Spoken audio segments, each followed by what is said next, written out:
At the end of this month, the party is expected to officially open nominations for those planning to run for the party leader position. While insiders claim Steenhuisen may be bowing out, he is expected to make an announcement today that will impact his political future. Alpha Ramoshwana takes a look. It was in 2019 that John Steenhuisen rose through the ranks of the DA after being appointed interim leader following Musi Maimane's acrimonious resignation. A year later, Steenhuisen was officially elected by the party's Federal Congress to serve as its leader, winning against former MPL Mbali Ntuli with a commanding 80% lead. The party's 2023 Federal Congress saw Steenhuisen repeat that feat, thrashing former Johannesburg Mayor Palapala. While sources now claim the DA leader will no longer run for a third term, they anticipate that Cape Town Mayor Jordan Hill-Lewis and Steenhuisen's ally will likely step up to the plate. Political analyst Dirk Coetzee says Steenhuisen's legacy will be the leader who led the party from the opposition into government. And the role of John Steenhuisen was to try to stabilize it, which to a large extent I think he did. He suspects Steenhuisen's leadership ambitions may have been eclipsed by former leader Helen Zille's active involvement in the party. Alpha Ramshwana, Eyewitness News in Durban.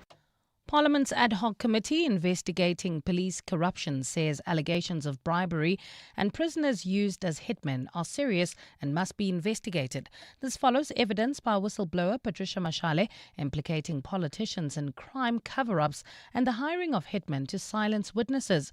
Mashale also told the committee that she agrees with claims made by KZN Police Commissioner Nhlanhla Mkhwanazi about deep-seated corruption in the criminal justice system. Babalondenze reports. The ad hoc committee heard evidence from whistleblower Patricia Mashale, where she implicated politicians in crime cover-ups. Mashale also says Minister Senzo Mchunu Chief of Staff Cedric Nkabinde and National Coloured Congress MP Fadil Adams blocked a hitman from confessing and naming the kingpins behind the murder of former ANC councillor Cindy Somagata. Honorable Fadil Adams traveled to KZN, to the prison. He got a statement. The hitman did inform him to say, they don't want to allow me to plead guilty. Committee chairperson Soviet Lechanyane noted the seriousness of the allegations. You also have a proof of bribery that X amounts have been paid so that the person does not divulge those details. These are very serious allegations and we may not want to miss out anything. Mashale also told the inquiry that she did not influence Mchunu's decision to disband the political killings task team, and all she did was expose corruption since 2008. Baba Londense, Eyewitness News, Parliament. At the same time, a member of Gauteng's organised crime unit has been accused of sharing confidential police information with civilians. One such civilian is criminally accused Vusimuzi Matlala. Yesterday, witness F began testifying before the Madlanga Commission of Inquiry. His testimony has been heard partially in camera, with witness F testifying from an undisclosed location. Oren Singh has more. WhatsApp messages between Witness F and several notable yet questionable characters were scrutinized at the Madlanga Commission yesterday. The member of Gauteng Organised Crime confirmed that he facilitated communication between Vusimuzi Matlala and his then boss, suspended Deputy National Police Commissioner Shadrack Sibiya. The communication centered around the delivery of 20 Impala bucks to Sibiya's property, which were allegedly purchased as a gift by Matlala. Evidence was also presented showing Witness F sharing dockets and confidential police intel with the likes of Matlala, as well as feared Bedfordview private security company owner Stephen Motsumi. Madlanga Co-Commissioner Advocate Sesi Boloi. Many South Africans will not sleep easy knowing that police officers share dockets, they share them with civilians in matters that are under investigation. It is a matter of concern. Oren Singh, Eyewitness News. We shift our focus to this now. 4 new reservoirs and 3 water towers are currently under construction in Midrand. Johannesburg Mayor Dada Morero told journalists yesterday that the infrastructure forms part of long-term planning to meet the area's growing demand. The announcement comes as water supply slowly recovers in that area following a system failure that left residents without water for several days. Morero confirmed that while most reservoirs are now recovering, the Grand Central Reservoir remains offline. We're building 4 reservoirs with 1 tower, 4 reservoirs and 3 towers that we're building in Midrand. 1 tower is almost at completion and we will announce once it's completed. That will then assist us into the future as part of our future planning to ensure that we are able to provide water to the residents of Midrand in particular. And the United Nations is expected to send a mission to the Democratic Republic of Congo to help enforce a ceasefire. This comes as tensions continue in the volatile east of the country despite peace agreements. The announcement came a day after a meeting in Doha between representatives of the M23 armed group and envoys from Kinshasa. The rebels seized the major cities of Goma in January 2025 and Bukavu the following month. Qatar has been mediating between Kinshasa and the M23 for several months now. Gold is trading at $4,955.77 an ounce. The rand is at 15.96 to the dollar, 21.85 to the pound, 18.86 to the euro, and Brent crude oil is at $66.30 a barrel. And in the traffic, we've got delays on the N3 North. This is between Linksfield Road and Modderfontein Road due to roadworks as well as an accident scene. And there's also queuing traffic already on the Mike 1 North between Boysons Road and the Crown Interchange. And in your sport, Orlando Pirates top the Premiership table after last night's 2-0 win over Amazulu. Arsenal through to the Carabao Cup final after a late Havertz goal gives them a 1-0 win over Chelsea. They advance in a 4-2 aggregate. And in rugby, Anthony Dupont back to lead France against Ireland in this weekend's Six Nations opener. A partly cloudy Wednesday in store for Gauteng today with isolated showers and thundershowers expected. Johannesburg starts at a low of 16 degrees, peaking at a high of 31. Pretoria 17 and 32 and Vereeniging 17 at a high of 31 degrees. The top story in EWN this hour. With the DA's next National Elective Congress just 2 months away, the leadership race in that party is heating up. EWN, in touch, in tune and independent. For the latest, visit ewn.co.za or download the EWN app. Get your brain in the game and win big on the Brain of 702. Enter now on primemediaplus.com. T's and C's apply. This is Breakfast with Bongani Bingwa on 702. Let's walk the talk. 8 minutes after 6 o'clock. Welcome to 702 Breakfast. It is a Wednesday morning. It is the 4th of February, the year of our Lord 2026. Welcome to the program, wherever you are listening to us from. My name is Bongani Bingwa. As always, I've got a team of colleagues with me behind the scenes, and they join us now. Amuramila, very good morning to you. Good morning, Bongani. Mutewa, good morning to you. Morning, Bongs. Both of you, of course, part and parcel of this team. Amo getting us to our destinations safely and on time. Mutewa here with business news. How excitable are the two of you as individuals? When there's new things, do you like shiny, glimmery new things? Do you get excited by something new? If they're going to make my life easier, definitely. If it's something that's going to change the way I do What if it's things. just a fun thing? Yeah, like games or whatever. I get excited. Mutewa? Not always if it's just fun things. So here's a question for you. What was that next big thing that you were excited about or others around you were excited about, that you heard a lot about, that never quite took off? This was going to be the one. Everyone was going to adopt it. But it just fizzled and didn't go anywhere. There was sneakers that had roller skates just underneath. Heelys. Heelys, yeah. How old are you? No, they didn't. I remember my son wanting a pair of Heelys back in the day. Yeah. Remember, kids would crash into you at the malls because they were on Heelys, and then the malls banned them, and then they disappeared. What was that next big thing you were excited about, others were excited about, just didn't take off? This is Breakfast with Bongani Bingwa on 702. Let's walk the talk. That's our shout out this morning. 072-702-1702 is where you can send us a WhatsApp voice note. We'll take your calls on 011-883-0702. I remember the Nintendo Wii. Do you remember the Nintendo Wii? Wow. Right? Playing in front of a screen. friend of mine who is often a listener on this show, he was the gadget guy in our social circle, right?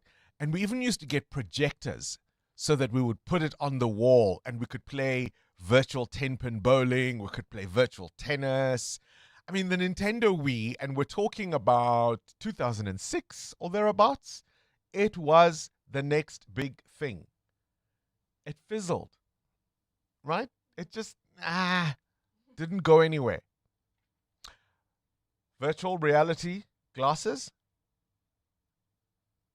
very exciting. You would almost fall over, right? You'd put them on and they were really, really exciting. Never really took off. And I don't know if it's because they remained expensive and so they never really scaled up to affordability. What is that big thing, that next big thing you were excited about once upon a time that just didn't go anywhere? For me, KG is excited. Yeah, he's excited his about music, his buttons. His buttons. They're not going to take off, KG.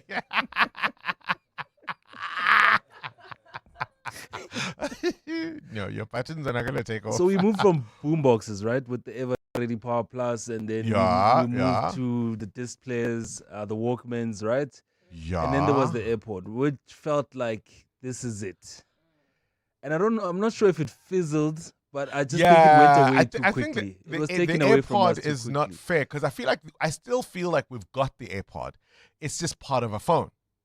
Yeah, everything the AirPod was supposed to do. There's a lot of buying going on now. It's not just music. I wonder because there's a lot of renting, right? Subscription. Yes. I mean, if you had explained to me, I remember, and I've made this example before, buying a CD, a collector's edition, double CD, Aretha Franklin, The Atlantic Years. I bought it at the old Look and Listen in Sandton City, right? Or was it CD Warehouse? I can't remember. Did you listen to it before you bought it? 1999 for about 300-400 odd rand. If you had told me that all I had to do was pay a subscription of $60 or thereabouts, and I would have every song, every album ever recorded, new and old, by any artist I could think of, just nje, with me all the time, everywhere I go, I'm okay. I'm okay with the subscription services. You're excited. I know, Shape. If you remember where some of us come from. All right, Amo, for you, that next big thing? The Heelys, definitely. Heelys? And DVD players or CDs. Because they didn't last. I would go with Blu-ray. DVDs were there for a little while and we understood, but it's Blu-ray that was the next best thing. That, didn't quite take off. That's our shout out this morning. To illustrate a story in the news, we'll tell you why we're asking coming up. You're with Bongani Bingwa. 7:02 weekday mornings, 6 to 9 a.m. On our menu today, the Africa Report looks at an increasingly uncertain geopolitical environment and where does South Africa fit into that. Mark Carney, the Canadian Prime Minister, and it's probably my quote of the year so far. He said, what? If you're not at the table, you're on the menu. We've got a strategic foresight practitioner. That's what he's called, a strategic foresight practitioner, joining us in the first hour to tell us about this world that we are facing. Our big interview is on an incredible story, a couple driving on a road in Pretoria, or just north of Pretoria. They say they were forced off the road by an unmarked BMW. Out of it emerged two armed men, one with a 9mm pistol, another with a rifle or a machine gun. Questioned them. Their license plate had fallen off, you see, and they claim their car had just returned from the panel beaters, and that's why perhaps it looked suspicious. Anyway, that seemed to satisfy these two men, who it turns out were the protectors of the Madibeng mayor, who was in the car. They go back into their vehicle. Then the husband of this couple says, now hang on a minute, what just happened? He gets out of his car, goes to confront these officers to say, first of all, you didn't even produce ID. We just, what the? Guess what they did? They shot him, bam, in the head. He's dead. And their explanation is, oh no, we thought he was going to hijack us. The question is is it time to take away blue lights and these close protection services? So let's say we'll keep them for the president. That's obvious. Maybe the deputy president. Maybe a few key ministers. But everybody else? Surely there needs to be some kind of security assessment, threat assessment, some justified report that says, okay, we'll give it to that one. Do we need these blue lights? Remember Paul Mashatile's blue lights? His close protection service officers, what they did to a motorist in broad daylight on the highway. Do we need these blue lights? Let's walk the talk. 702. Don't know if you watched the Madlanga Commission of Inquiry yesterday. It was absolutely extraordinary. It was one of those days you really, really had to watch. And I think the star of the show has to be Advocate Ngwato, who was there, of course, representing Witness F, who is giving testimony at the moment. Firstly, let's start earlier in the day where the chair of the commission, retired Justice Mbuyiseli Madlanga, gave a stern rebuke to the advocate who, before anything else, arrived at proceedings late. I mean, you know those people who have an excuse? Maybe excuse is an unkind word. They have an explanation for everything. They can never just say sorry. Yeah, okay. No, there's an listen to this guy. Firstly, he's being reprimanded for being late, right? Have a listen to Justice Madlanga. Really now, I think losing his patience. In any event, Mr. Ngwato, you knew that you had to be here at 9:30. I do not understand why you would have had to go to the High Court personally. Surely you have other people in your law firm who could do that. And that's a very simple, attending to court and making sure that the matter is properly registered, assigned a case number and all that. That's a very minor, yes important, but very minor administrative issue, which could be done by anybody. It could even be done by administrative people who are not legally trained. Why it should take the owner of the firm, I assume you are the owner of your law firm, to go there and attend to this, it just does not make sense at all to me. For you to then make us wait for something that could be done by someone else. For example, last week, you were there with please remind me, Mr. Malika. You were there with Mr. Malika. Why could Mr. Malika cannot attend to that, or whoever else for that matter? This is totally unacceptable. Totally unacceptable. It's actually unprofessional conduct to make us wait. The context, of course, was that Advocate Ngwato did not want Witness F to take the stand, and he tried to apply for an interim interdict to prevent him from doing so, arguing later that if he did, he would incriminate himself. His name is on that list of people who've been recommended for further investigation. And so he says whatever he says here is going to be self-incrimination. And he made the commissioners wait because he was attending to that matter in court. And so what you hear there is Justice Madlanga saying, but hang on, couldn't somebody else at your firm have done this? Why did you make us wait? He then explains that, so one of the questions he's asked is, why didn't you make contact? Why didn't you tell us this was going on? And he explains, no, but I tried. I tried to phone this one, and then I tried to phone that one, and then it wasn't my fault.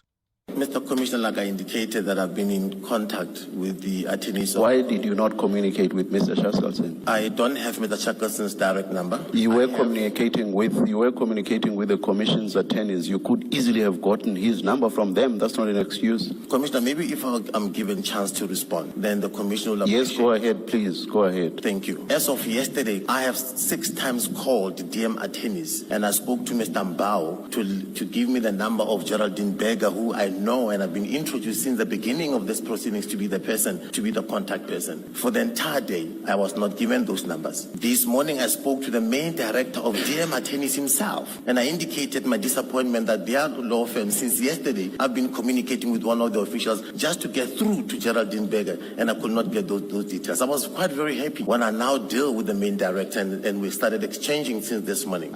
We're traveling with one car. When we were just about to arrive, and I was requested to have a copy of the High Court, I indicated to Mr. Mokhasho that for some reason since this morning, my phone cannot open PDF documents. So I'm waiting for Mr. Malika to come outside court. I'm standing outside court so that I can send the necessary documentation to him. Right? It's everyone else's fault. It's everything else's fault but his own. So he made the commission wait. I think the absolute pearl for me was when he was being asked about his own witness, his client, who, of course, is testifying in camera, and was being asked if any other legal representative is with him, at the secret location. And he almost gave it up. Mateo, did you see that moment? Yes.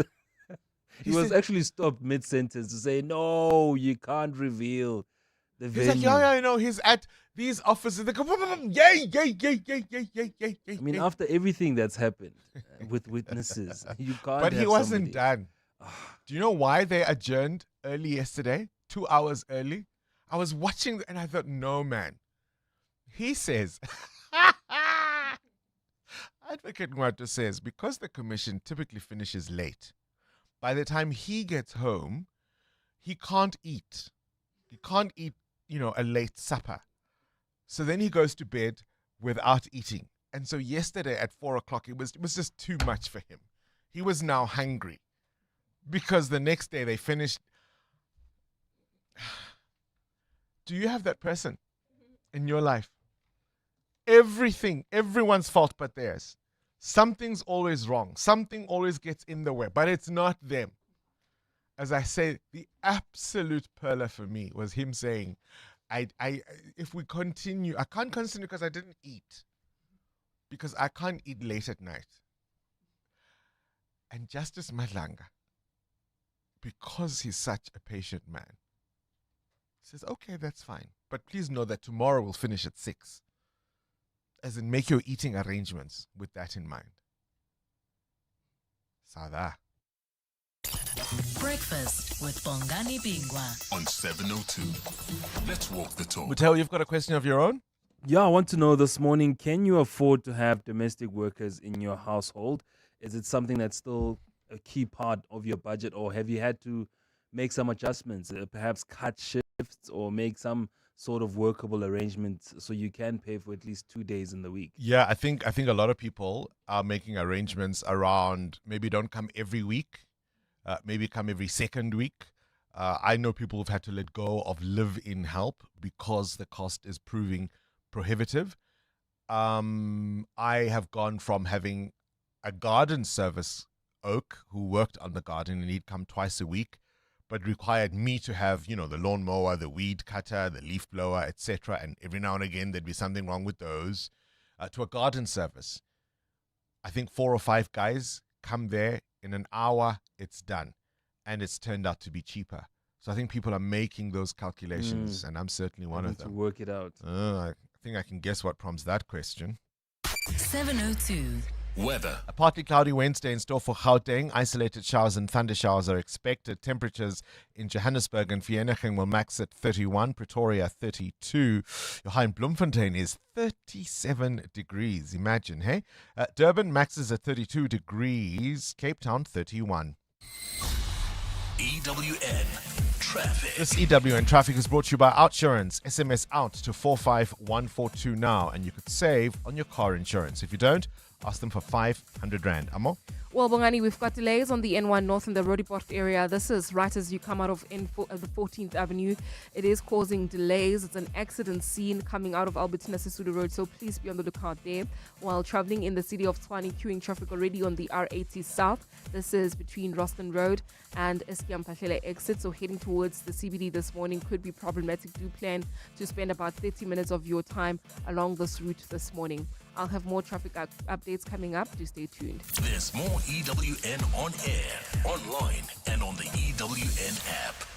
The Outsurance pointsmen know that every car on the road carries a story. There's a car on the way to the hospital carrying an elderly couple, playfully bantering about who their first grandchild will look like. The Outsurance pointsmen know it's not just a car in traffic. It's bringing 2 generations together. Every story is different and every story matters. That's why the Outsurance pointsmen have been doing what they do since 2005 in proud partnership with 702. Outsurance is a licensed insurer and FSP. Start your day with Bongani Bingwa on 702. Let's walk the talk. Taking your calls on 011 8830 702, your WhatsApp voice notes on 072 702 1702. Now, things you need to know at this hour. Phakamile Hlubi-Majola has stepped away from her role as the spokesperson of NUMSA, and she says her life has been under threat. The latest scare, she says, came on the 27th of January. On her way to Parliament in Cape Town, she received messages telling her that people were being paid to follow her and even kill her. It has left her and her family feeling unsafe, especially as the union heads towards its National Congress in December. Irvin Jim, the union Secretary General, says they're digging into who may be behind that. Midrand without water for several days, while some supply returned to certain areas yesterday. Many businesses and schools have been left scrambling. We'll deal with that issue after 7 o'clock. Tensions running high in international football. So listen to this. I wonder what your thoughts are. FIFA President Gianni Infantino has been criticized for banning Russia because of the war in Ukraine, but not banning Israel as a result of its genocide in Palestine. And so he now says, actually, maybe let's not ban any nations at all. Let's keep football away from politics. This is the same guy who's just given Donald Trump, the US president, an International Peace Prize. But when questioned, or at least pressed on why FIFA did not ban Israel, he says, actually, maybe the thing now is no matter what you do, we'll keep you playing as a FIFA World Cup playing country. I've been so fascinated by this year's Grammy Awards. I don't know if you've watched since the broadcast earlier in the week. So, for example, do you know the difference between Record of the Year and Song of the Year? This year, the Record of the Year went to Luther. Did you see Cher having a senior moment? Cher gets given this Lifetime Achievement Award, which was absolutely fantastic. She thanks everybody. She tells everyone how hardworking she was and anybody can do this, blah, blah, blah, fish paste, the usual. Then she walks off. Trevor Noah has to remind her that, CC, you are not done. You need to announce the Record of the Year. She goes, oh, okay. Then, she says the nominees are blah, blah, blah, blah. And she opens the envelope to reveal the winner. And it's Caesar and Kendrick Lamar, Luther. So firstly, she says the winner is, and then she waits. She goes, oh, I thought it was going to be on the teleprompter, which it couldn't be because it's a secret. It's in the envelope. Then she says, Luther Vandross. The song is Luther, not Luther Vandross. It is inspired by Luther Vandross, but yeah, good ninky, guys. Anyway, the Record of the Year is all about the recording, the production, the overall sound of the song, whereas the Song of the Year is about the actual song itself, the songwriting. So the melody, the structure of the song, the verses of the song, the lyric of the song. And that, of course, went to Billie Eilish's Wildflower. And on this day, 1938, Snow White and the Seven Dwarfs was released in the United States, becoming the first full-length animated talking feature film, and it was wildly successful. 702. The newspapers. Bali Dlamini, a very good morning to you. Good morning, What's Bongs. grabbing your attention in the newspapers? Well, how closely have you been following the release of the Epstein files and its contents? Well, I mean, with a mention that now seems doubtful of our former president with some interest. Okay. I'm asking you this question because on thehill.com this morning, it says President Trump has said it's really time basically for everyone to get over it, and the U.S. must now move on from the Jeffrey Epstein files. And it follows the release of nearly 3 million more documents. This was last week. These files, like you're saying, they mention very high-profile people, including Trump himself, former U.S. President Bill Clinton, billionaire Elon Musk. They've all raised a lot of controversy, despite the fact that none of these people have been found to be criminally charged for any wrongdoing. So it's all just pictures, emails, but it does not necessarily say much. I want you to listen to this exchange. This is a press briefing at the White House, and CNN journalist Caitlin Collins challenges Donald Trump on the Epstein files matter after he said, oh, let's just move on because, I'm not in it anymore, so why does the world even care? And it's like, no, sweetie, there are other victims. It's not all about you. Have a listen to this as a journalist, Mbali, have a listen. You talked about Democrats who were in there. Elon Musk was also in there, and so was your Commerce Secretary Howard Lutnick and correspondence that he had with him. Did you read those new files that were published by the Department of Justice? I didn't. I have a lot of things I'm doing, a lot of things I'm doing. I don't know. You mentioned two names. I'm sure they're fine. Otherwise, it would have been major headlines. A lot of women who are survivors of Epstein's are unhappy with those redactions that came out. Some of them, entire witness interviews are totally blacked out. Do you think that they should be more transparent? The fact that they thought they released too much. I heard that, and you tell me something else. No, I think it's really time for the country to get onto something else. Really. Now that nothing came out about me, other than there was a conspiracy against me, literally, by Epstein and other people. But I think it's time now for the country to maybe get onto something else. What would you say to people who feel like they haven't gotten justice, Mr. President? Something that people care about. Yeah, what did you say? Go ahead. What would you say to the survivors who feel like they haven't gotten You are the justice? worst reporter. No wonder CNN has no ratings because of people like you. She's a young woman. I don't think I've ever seen you smile. I've known you for 10 years. I don't think I've ever seen a smile on your face. She challenges him. People you're associated with are mentioned in the Epstein files. He says, no, they're fine. She says, look, the victims aren't happy with all those redactions. He's like, well, I'm not in it. Let's just move on. She says, well, hang on a minute. And then he takes issue with her because she doesn't smile. She doesn't smile. She must be a horrible and a miserable person because how dare you challenge me? You're smiling, Bali. That means you're very good. I'm a wonderful You're very person, good. a You're wonderful very good. journalist. EWN Business. Mateo, are you smiling? You want to know if we can still afford to have domestic help in our households? And have we had to cut shifts or work out other solutions in order to be able to afford to pay the people who work on our homes? What prompts the question? Bongani, the Department of Employment and Labour has published the latest adjustments to the national minimum wage. South Africa's minimum wage has gone up by 5%, taking the rate from 28 Rand 79 to 30 Rand 23 per hour. The wage is for all applicable workers, including farm workers and domestic workers.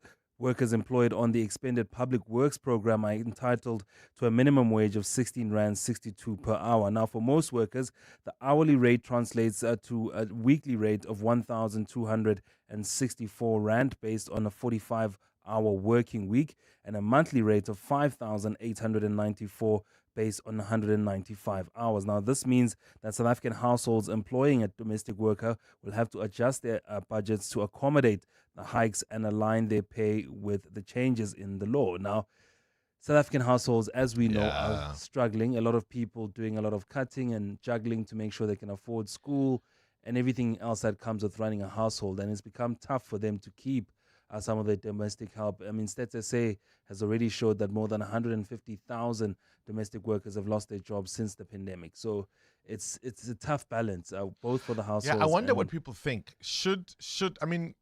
Of course, decent work and fair pay, I get that. Yeah. But is it at the expense of people actually being employed if those who would pay those salaries find them unaffordable? Where's the sweet spot? Where's the rand? 15 Rand 94 against the US dollar, at 18 Rand 85 against the euro, 21 Rand 84 against the British pound. Price of gold at 5,067. That's an ounce, while platinum is at $2,265. Brent crude at $67.89 a barrel. More business after 7. To apologize for the delay, Mbali Dlamini, let's come straight to you. Not because they're making a killing or anything, but who has come to the rescue? Well, Bongani Joburg Mayor Dada Morero says water tankers are being dispatched to support areas still without water in Midrand. A gradual restoration of water to parts of the suburb began yesterday, but pressure is still expected to remain low. Morero says the Grand Central Reservoir in Midrand, which supplies areas including Glen Austin and parts of Waterfall, remains offline. Dimakatso Leshoro has more. The disruption, which began on January 26, was triggered by a leak followed by a power failure at the Zegerbosch treatment plant and a subsequent burst pipe that affected one of the largest reservoirs supplying parts of Joburg and Tshwane metros. At the height of the crisis, water levels at all 5 reservoirs were too low to allow pumping, leaving Midrand and surrounding areas without water. Morero says Grand Central failed to reach satisfactory operating levels and has now been isolated to prevent further strain on the fragile network. He says tankers are being dispatched to support areas still without water. Dimakato Leshoro, Eyewitness News. Let's stay with water woes. The George Municipal Council has officially resolved to declare the Garden Route town a local disaster area. The municipality is experiencing severe water shortages following prolonged below-average rainfall, which is expected to continue. George is the second town on the Garden Route to be declared a local disaster area in the recent weeks. The Garden Route Dam, the main water source for George, is at 44.7% when compared to 87.8% last year. George Municipality spokesperson Ndobego Mangangwe. Level 2D water restrictions and Level 3 emergency tariffs are in effect to reduce the consumption and manage operational pressures. Residents and businesses are urged to use water sparingly and comply with all restrictions during this critical period. And the African Growth and Opportunity Act has been given Senate approval, for a 1-year extension following deliberations by lawmakers in the U.S. Calls for an extension of AGOA received strong bipartisan support in the U.S. House of Representatives last month and have now been given the green light by the Senate. AGOA, which was established in the year 2000, exempts eligible African countries from taxes on their exports to the U.S. Nogukanya Mdambo has the details. The legislation lapsed in September last year, sparking fears of a pinch on investment, jobs and exports for qualifying sub-Saharan countries. The latest extension is only until the end of 2026, despite repeated calls by some African leaders to extend the trade pact by a longer period. While Trade and Industry Minister Park Stow says the extension will provide some relief to exporters that benefit from the scheme, he says he hopes the short extension is the first step towards more clarity around investment and purchasing decisions. Ministerial spokesperson Kamil Ali. The AGOA extension comes at a time when South Africa continues to engage constructively with the US on an agreement on reciprocal tariffs, which seeks to reduce the 30% tariff imposed by the US. US President Donald Trump will still have the final say before the bill is signed into law. Nogukanya Mdambo, Eyewitness News. A partly cloudy Tuesday in store for Gauteng today, with afternoon thundershowers expected. Lows of between 13 and 15 degrees and highs of between 27 and 30. And in the traffic, we've got delays on the N1 North in the Roodepoort area. This is due to an accident right after 14th Avenue, causing delays from Alberton to Sisulu Road. There's also queuing traffic in Alberton along the R59 North approaching Swartkopjes Road. Please be on the lookout there. The top story in EWN. Joburg Mayor Dada Morero says water tankers are being dispatched to support areas which are still without water in Midrand. There's a new way to experience all your favorites. Pulse Africa, the 24/7 fast channel, now live on primemediaplus.com and the Prime Media Plus app, bringing you the best of Prime Media around the clock. Watch the biggest moments from 7:02. It's non-stop entertainment and authentic African storytelling, all from Africa's leading media network. Pulse Africa, only on the primemediaplus.com and Prime Media Plus app. How would you like to lighten the load when it comes to getting your freight there conveniently and on time? You can with a tag. No scrambling around for cash or a card. Less time wasted. Choose the convenient way. To drive smart, download the Sanral app to link your cards and manage top-up payments for your convenience. For more info, visit sunral.co.za. Tags are the way to go. Sunral, an agency of the Department of Transport. The pain of losing a loved one is never easy. It will leave you feeling overwhelmed. At Clientele, we understand that burying loved ones with dignity truly matters. Our funeral plans pay out cash within just 24 hours, and you receive 200 Rand airtime when you claim to make those important calls. Plus, we cover up to 13 people on one plan. SMS funeral to 31586. That's 31586. Clientele Life is an authorized FSP and licensed life insurer. T's and C's online. Standard rates apply. Progress builds, it moves, and it has a partner. That partner is Anglo-American. Together, we're building progress where it matters most across South Africa, with 1.6 billion rand unlocked for entrepreneurs through our Impact Finance Network and 25.9 billion rand invested through our Kumba Iron Ore business into infrastructure development, healthcare, community upliftment, and more.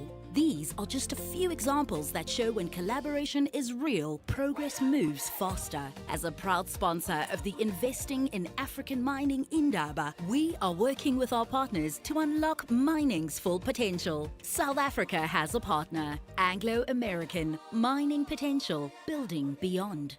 Coming up the next hour, What's the Question? And it's brought to you by Outsurance. 3,000 Rand in cash is up for grabs. Send us an answer based on something you heard on the show and you'll win 1,000 Rand. WhatsApp your name and the answer to 072-702-1702. You stand a better chance of being selected, of course, to give us today's answer if you've SMS'd out Outsurance and got yourself a quote. So SMS out to 45142 now. You could save on your car insurance. 702. WhatsApp Bongani on 072 702 1702. Good morning, Bongs and the team 702 Landers. The one thing that definitely fizzled just before it was time for it to take off was Skype. I think Skype spent its whole lifespan trying to convince us why we needed it. And, you know, in the midst of COVID, when it was time for Skype to shine, it just sort of buckled, you know, under the shadow of Microsoft Teams. So yeah, that's the one for me. Spoo here in Rustenburg. Spoo in Rustenburg, I don't know. I want to defend Skype. If you've ever had people live overseas in the time when making phone calls was really, really expensive and data wasn't really much of a thing, I think Skype did really, really well. It was quite affordable to be able to Skype people, and the fact that it had the video feature. Of course, things like Zoom and Teams were better, simply improved. But I think for a while, I mean, I was Skyping in 2007, 2008 or thereabouts, all the way up until right before the pandemic. We're asking you, what are those next big trends or entertainment items or gadgets that were so exciting that just never really took off? EWN Sport. Of course, I have other problems in this life, Cindy Paluta. I wasn't sure which shirt to wear. So you wore nothing? Well, I mean, it's quite interesting to see you topless. I am wearing a shirt. No, interesting would not be the adjective. Well, it would definitely draw people to the YouTube channel where we stream the show live every morning. I wasn't sure, do I wear my Pirates shirt or do I wear my Arsenal shirt? We should get you one made where we sew the two together. Yeah. Yeah. I see Vodacom is doing a thing where they're giving random people Pirates shirts. Not that I'm appealing for anything. So when you start handing out free shirts? No, I think there's a need for it. I mean, bless their cotton socks. You could give me 10 Amazulu shirts. Okay, so last night, if you missed it, what Bongani's talking about is Orlando Pirates beat Amazulu 2-0. They're top of the Betway Premiership table this morning. It was a goal from Mofokeng and then an own goal from Johnson in injury time. Here's Mofokeng speaking on SuperSport after the match. I thought it's a chance for me to score with the header once in my career. So I think, I'm very happy for the goal. Happy for the win. We have been practicing it at training. So I think it's a very great pass, I think he saw me. So I think, we have a great combination. So I think he did a very great job. Nedbank Cup opens tonight with Mamelodi Sundowns hosting Gomora United, and the defending champions Kaizer Chiefs have travelled to Stellenbosch. Stelli's coach Gavin Hunt. Before the draw was made, I knew we're going to draw one of these teams because we play them in the league 2 weeks' time, so it normally works like that. But it's certainly a nice game to play because of obviously the atmosphere. Certainly, puts us right into a situation where we've got to be on it. It's really be a tough game. They're really in good form, so we're looking forward to the game. Arsenal's through to the Carabao Cup final after beating Chelsea 1-0 for a 4-2 aggregate win. Once again, Kai Havertz, the hero of the night, the goal in the 97th minute against boss Mikel Arteta. Joy, I think happiness, I think all the work that everybody at the club does To take the club, the team, the individuals to the highest level and start to compete for major trophies. At the end, when you have the opportunity to see yourself in Wembley, it gives the right reasons to everything that we do. I would say that. So everybody's obviously so happy, and together we're going to try to win it. Arsenal play the winner of tonight's second leg semi-final between Manchester City and Newcastle. Newcastle have to overturn a 2-goal deficit. In rugby, Anthony Dupont's back and will captain France against Ireland in the Six Nations opener this weekend. He hasn't played for France since tearing his knee ligament playing against Ireland in this very tournament in March last year. T20 Cricket World Cup starts this weekend. So exciting, but the Proteas are in action this afternoon. They're playing India in a warm-up game. That'll be interesting. And in the local CSA 4-day tournament, the Lions won 114 for 4, a lead of 221 over the Warriors going into today's final day. Cindy Paluta, Eyewitness News Sport. Need a seat? Try 7 or 5. It's your call. Want a sunroof? Make it a panoramic. Gotta have power? How does award-winning 138 kilowatt sound? The Chang'an CS75 Pro is big enough for the kids, smart enough for your playlist, and stylish enough for your Friday night too. Why settle when you can have it all without compromise? The Chang'an CS75 Pro. Drive tomorrow's SUV today. Visit chang'anmotors.co.za for more. Chang'an, driven to evolve. At Checkers, 2026 is better with over 1,500 deals. Like Clover Butro Full Cream Modified Butter Spread, 500 grams for $79.99, save 20 Rand. Nestle Mini Chocolate Fun Bags, any 2 for 89 Rand, save 45 Rand. And Finish Dishwasher Tablets, 45, 50 or 56 per pack for $229.99, save 55 Rand. Valid until Sunday at Checkers, Checkers Hyper, or shop on 6060. Hey guys, this is Robert Marawa, Hollywood Bet's brand ambassador. Playing responsibly is part of the winning strategy. Make smart choices and continue to score. If you or someone that you know needs help, call the South African Responsible Gambling Toll-Free Counseling Line on 0800 006 008 or WhatsApp help to 076 675 0710. Hollywood Sportsbook is a licensed betting operator. Hollywood Bet supports responsible gambling. No persons under the age of 18 years are permitted to gamble. Winners know when to stop. The Brainy Kids of the Whiz Quiz on 702. Hello, my name is Ryan. I go to Yeshiva College. I'm 11 years old and I want to be an architect when I'm older, and I'm so excited to be with Bongani. Can't wait to play with you, Chaim. EWN 12 to 7, this EWN traffic with Ford. Live at your peak in the Ford Everest. Heavy delays all over the place. The N1 North particularly affected. Yes, Bongani, this is due to an accident right near 14th Avenue causing delays coming out of Albertina Sisulu Road. So if this is your route towards areas like Rheinbeck, leaving Soweto, do expect heavy delays when you reach the Albertina Sisulu off-ramp. And then there's also queuing traffic on the R59 North. This is between the Swartkopjes Road exit as well as Kliprufer Drive. Do expect delays there, as well as on the N3 North, bumper-to-bumper traffic. This is between the Yalans interchange and the Geldenes interchange. We'll have more traffic updates coming up. Stay tuned. There's more EWN on air, online, and on the EWN app. There's heading out for the weekend, and then there's heading out for the weekend in your Ford Everest. With terrain modes for any road conditions and seats comfier than your leather couch, it's not just traveling, it's exploring. That's peak living in the Ford Everest, starting from only $837,500. And with our Ford Family Promise, you have access to a 60-minute express service, because your vehicle deserves a pit crew too. Visit your nearest Ford dealer today. T&Cs apply. Switching to Outsurance Business Insurance was a quick process. I saved a lot of money. Outsurance Business Insurance clients know that it pays to switch. And did you know you could get a massive 20% discount on your business insurance premium when you switch? For boutique hotels, catering companies, and all other businesses. Get a quote today and see why it pays to switch to Outsurance Business Insurance. Visit outsurance.co.za or call 08600 60,000 today. Licensed insurer and FSP. TCs and information online. 702. Coming up at 7:15, the big interview. Get the advantage this tax year end with Sage. No stress, no scrambling. Just seamless HR and payroll that keeps you ahead of UIF, PAYE, and employment equity, all in one smart cloud solution. with automated compliance, real-time accuracy, and simplified HR and payroll.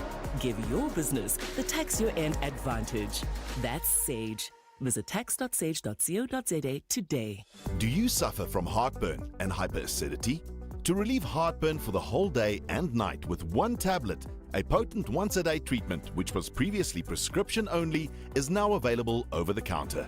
Ask your pharmacist for an over-the-counter, long-lasting heartburn treatment. Brought to you by Sandoz. Who is the whizziest of them all? It's the Whiz Quiz on 702. Let's give away some cash, shall we? We've got 11-year-old Chaim playing with us today. Wants to be an architect later on in life. What is it about buildings that excites you, Chaim?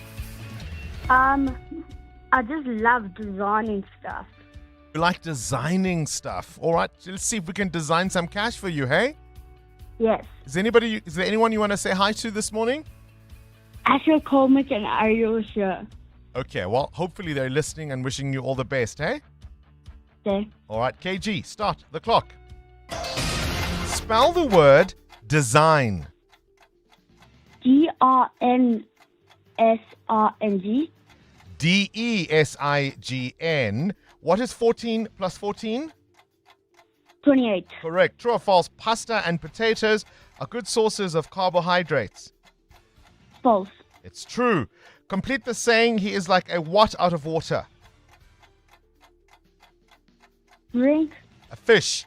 What temperature does water boil at? 100,000 degrees Celsius or 1,000 degrees Celsius? 1,000. It's 100.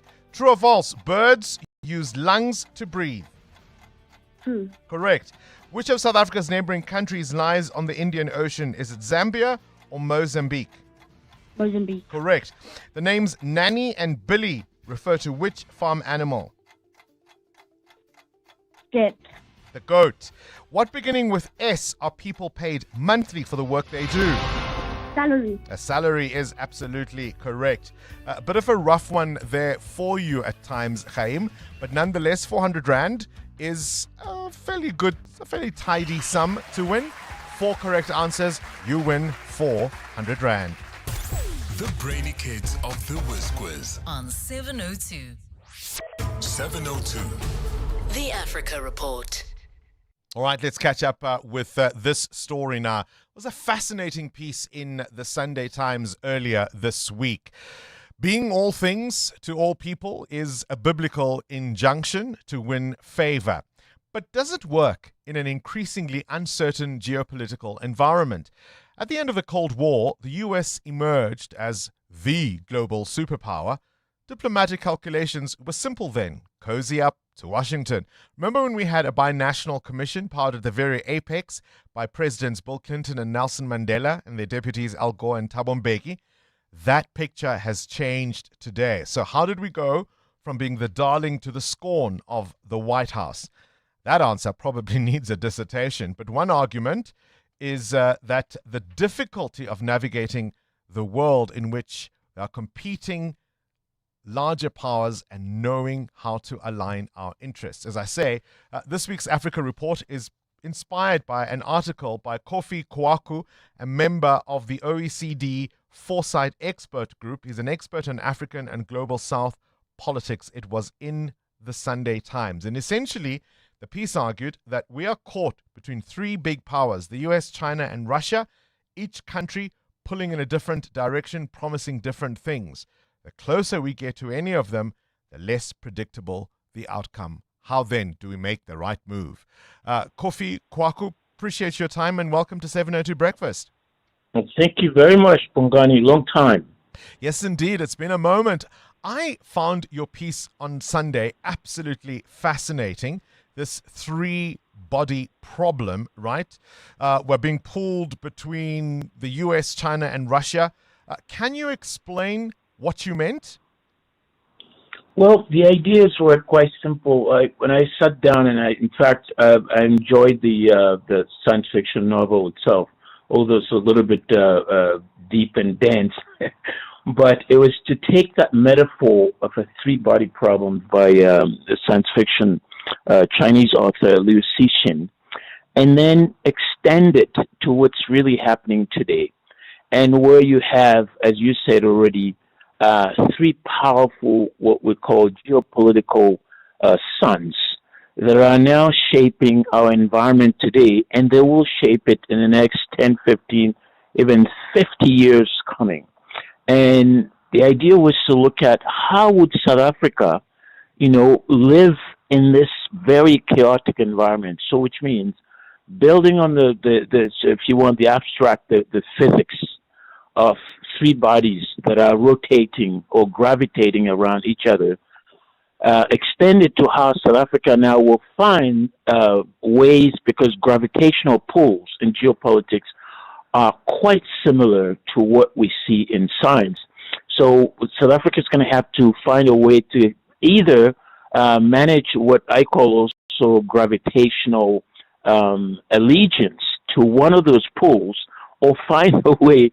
But it's in a chaotic world, and it's so uncertain that survival becomes very difficult. But what is important is that in the science fiction novel, it's the idea that you have a humanity that's facing an impending alien invasion, and after a secret military project in China makes a contact with the advanced extraterrestrial civilization, humans found that 400 years from that point when they made the connection, the aliens will be trying to find a new planet because they couldn't live in their own planet. They couldn't survive there.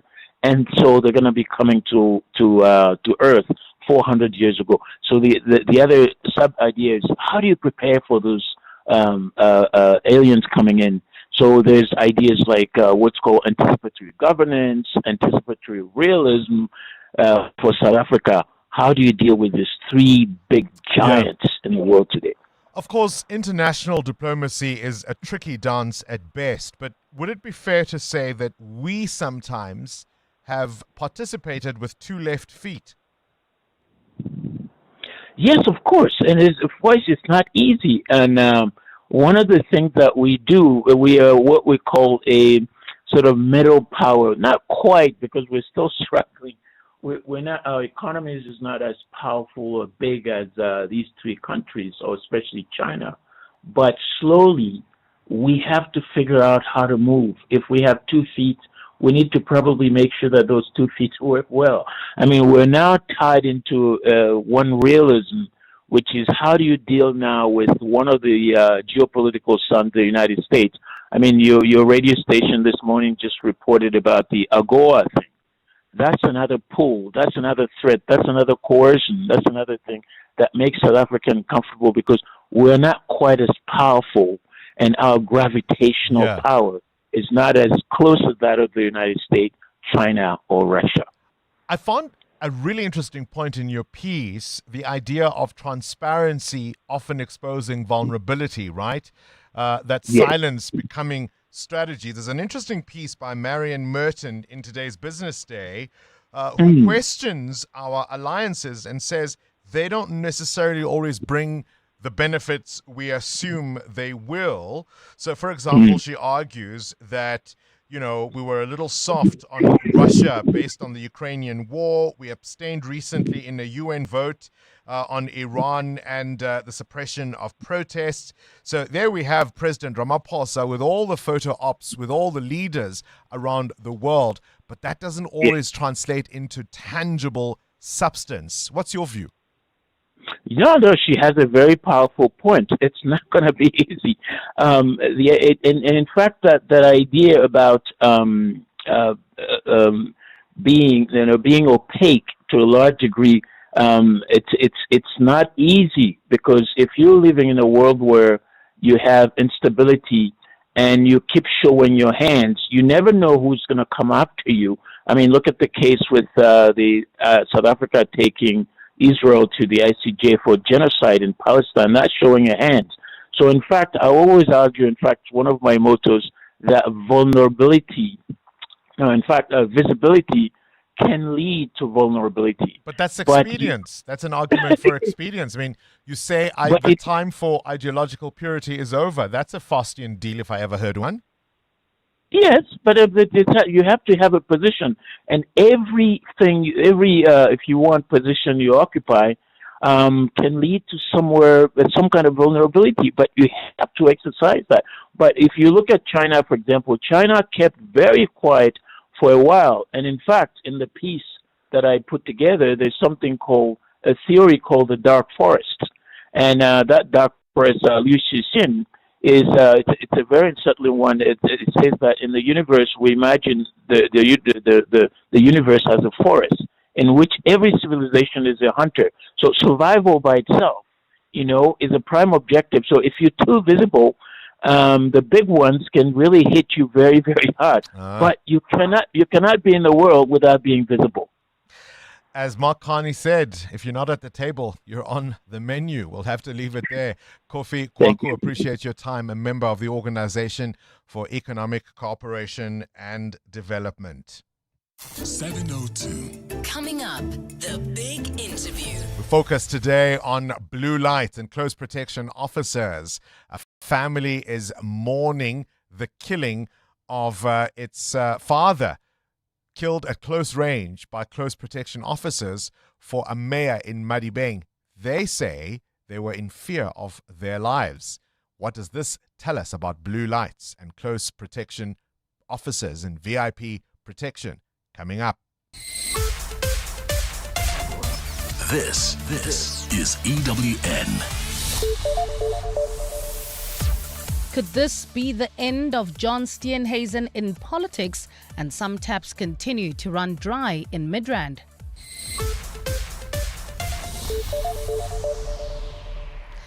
Good morning, I'm Bali Dlamini. DA leader John Steenhuisen is expected to make a major announcement this morning that could have a significant impact on his political future.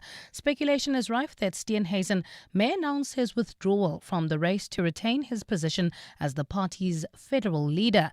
The DA will hold its federal congress in April, where new leaders will be elected. Should Steenhuisen withdraw from the race, it's anticipated that Cape Town Mayor Jordan Hill-Lewis will put his name forward. Alfara Mashwana reports. From an internal party investigation into allegations of abusing party funds to claims that he mishandled the foot and mouth disease outbreak as agriculture minister, John Steenhuisen has faced a turbulent few months within the party and in his executive role. The DA leader was recently investigated by the party's Federal Legal Commission over claims that he misused party funds through his party-issued credit card. While the commission found no evidence of misappropriation, it said there was prima facie evidence that both Steenhuisen and former party treasurer Dion George, who publicly raised the allegations, had brought the party into disrepute. Political analyst Dirk Kotzier says these issues could signal that Steenhuisen is considering stepping down from the party's leadership race. But in the presence of Alan Zille, which continued to be a major presence alongside him, and which prevented him from really establishing his own presence. Steenhuisen is expected to brief the media in Durban, where his political career began as a councillor. Alpha Ramshwana, Eyewitness News in Durban. The Madlanga Commission of Inquiry has heard allegations of a secret arms deal between the relative of late Deputy President David Mabuza, a feared private security company owner, and a Gauteng cop referred to as 007. The shocking claims emerged as the inquiry heard testimony from witness F yesterday, who testified partially in camera. Oren Singh reports. A WhatsApp conversation between someone listed on Witness F's contact list as Comrade Didi Mabuza, Deputy President, and the Gauteng cop gave insight into a massive arms deal. Witness F claims the person was not Mabuza, but his nephew, Spiwe Mabuza, who approached him over an arms deal involving 750 12-gauge shotguns. Witness F also confirmed close links to a man who KZN Hawks boss Lesetja Sinona feared to name before the commission, Bedford View private security boss Stephen Motsumi. In some instances, Witness F was referred to as 007, something evidence leader Matthew Chaskelson questioned him on. Do you know what 00 signifies in the James Bond movies? James Bond, I don't know him. I can't comment on that. Well, James Bond was 007, but the 00 agents were the agents who had a license to kill. Witness F will continue with his testimony this morning. Aaron Singh, Eyewitness News. The Road Accident Fund Board says it's still considering ways to make the claims process less cumbersome. This includes simplifying a new application form that has been contested in the courts. But it's told Parliament's Standing Committee on Public Accounts that it will still need to consult with lawyers on how to refine this process. Lindsay Dentlinger has more. Parliament's inquiry into the Road Accident Fund is winding up, with the interim board yesterday appearing before Scopa to explain actions they've taken to deal with the backlog of claims and the fund's inability to settle them. Board chairperson Kenneth Brown has acknowledged that the current process is less than ideal. The ability of claimants to lodge claims is laborious, irrespective of where. Ref 1 just makes it even worse. He says the organisation is aware that claimants are often not immediately receiving payouts made directly to their lawyers. With more than 300 vacancies in RAF's legal department, Brown says the default judgments are stacking up. It seems to appear that some of these attorneys are abusing the capacity that we have, the lack of capacity, and where we are, for furtherance of their gains. Brown says payments to claimants are also slipping through the cracks due to corruption and fraud at the fund. Lindsay Dentlinger, Eyewitness News, Parliament. We shift our focus to this now. 4 new reservoirs and 3 water towers are currently under construction in Midrand. Johannesburg Mayor Dada Morero told journalists yesterday that the infrastructure forms part of long-term planning to meet the area's growing demand. The announcement comes as water supply slowly recovers in the area following a system failure that left residents without water for several days. Morero confirmed that while most reservoirs are now recovering, the Grand Central Reservoir remains offline. We're building 4 reservoirs with 1 tower, 4 reservoirs and 3 towers that we're building in Midrand. 1 tower is almost at completion, and we will announce once it's completed. That will then assist us into the future as part of our future planning to ensure that we're able to provide water to the residents of Midrand in particular. And in Brazil, an investigation is underway to determine the cause of a bus accident which left 16 people dead. The bus was returning from a religious festival when it veered off the road on a curve and overturned. It was carrying about 60 people when it tipped over in the rural interior area of AGOA state. The survivors, including a seriously injured child, were taken to local hospitals where they remain under medical care. Deadly road accidents are frequent in Brazil. Just last year, 17 people in the state of Pernambuco were killed when a driver lost control of a bus. Gold is trading at $5,063.36 an ounce. The rand is at 15.93 to the dollar, 21.84 to the pound, 18.85 to the euro, and Brent crude oil is at $66.33 a barrel. And travelling on the N1 north towards the Deep Kloof interchange, expect delays coming out of the Golden Highway. Peak time delays are causing this queuing traffic, and then there's also queuing traffic reported on the N12 west. This is leaving Benoni towards the R21 turn-off. Please do expect about a 20-minute hold-up there. And in your sport, Orlando Pirates top the Premiership table after last night's 2-0 win over AmaZulu. Arsenal through to the Carabao Cup final after a late Havertz goal gives them a 1-0 win over Chelsea. They advance in a 4-2 aggregate. And in rugby, Anthony Dupont back to lead France against Ireland in this weekend's Six Nations opener. A partly cloudy Wednesday in store for Gauteng today, with isolated showers and thundershowers expected. Lows of between 13 and 15 degrees and highs of between 27 and 30. The top story in EWN this hour. DA leader John Steenhuisen is expected to make a major announcement this morning that could have a significant impact on his political future. EWN, in touch, in tune, and independent. For the latest, visit ewn.co.za or download the EWN app. Calling all the brightest minds in Gauteng. Time to flex your general knowledge smarts in the brain of 702. Enter now on primemediaplus.com. T's and C's apply.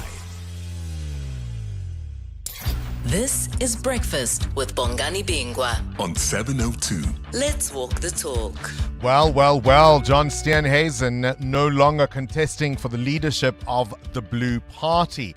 It follows, of course, much divisions within the DA. Remember, we said some weeks ago that for a long time the DA styled itself as the party of discipline and no factions. That hasn't been quite as strong an argument over the last few weeks. I want you to listen to a conversation my colleague John Polman had yesterday with Tony Leon, the former leader of the Democratic Alliance, speaking to John Polman yesterday afternoon. And one of the things that Tony Leon points out is that over the last 25 years, the DA has had 4 leaders: himself, Helen Zille, Mmusi Maimane, and of course now John Steenhuisen. And he makes the point that he and Helen left of their own accord. Mmusi did not. What we will find out today, is John Steenhuisen being pushed, or is he jumping? From a positioning point of view, it's actually a good thing to have leadership renewal. You know, when you and others invited me to talk about this, I toted up the figures, and I was leader of the party for an extraordinarily long time, but really was in 2 phases. First, the Democratic Party, which I led for some 6 years, and then Democratic Alliance from formation until I stood down 2007 for 7 years. Helen Zille replaced me, had an 8-year stretch. She then went more or less on her own terms, as I did, more or less on my own terms, but quite entirely as you want to be, but broadly. Mmusi Maimane did not go on his own terms. He lasted 4 years, and John Steenhuisen has been there for 5 or 6 years. I need to say this, that in the immediate aftermath of every leader leaving, including me, in the next election, the party's electoral fortunes improved because people see leadership changes, provided they don't lead to a civil war and to an internal bloodletting, and I suspect in the DA this won't happen if there's a leadership change, that the party will actually improve its standing as a result of the leadership change, not just because of any personalities, but more materially because people see it as a sign of reinvigoration, of renewal, of repurposing, whatever it is, John.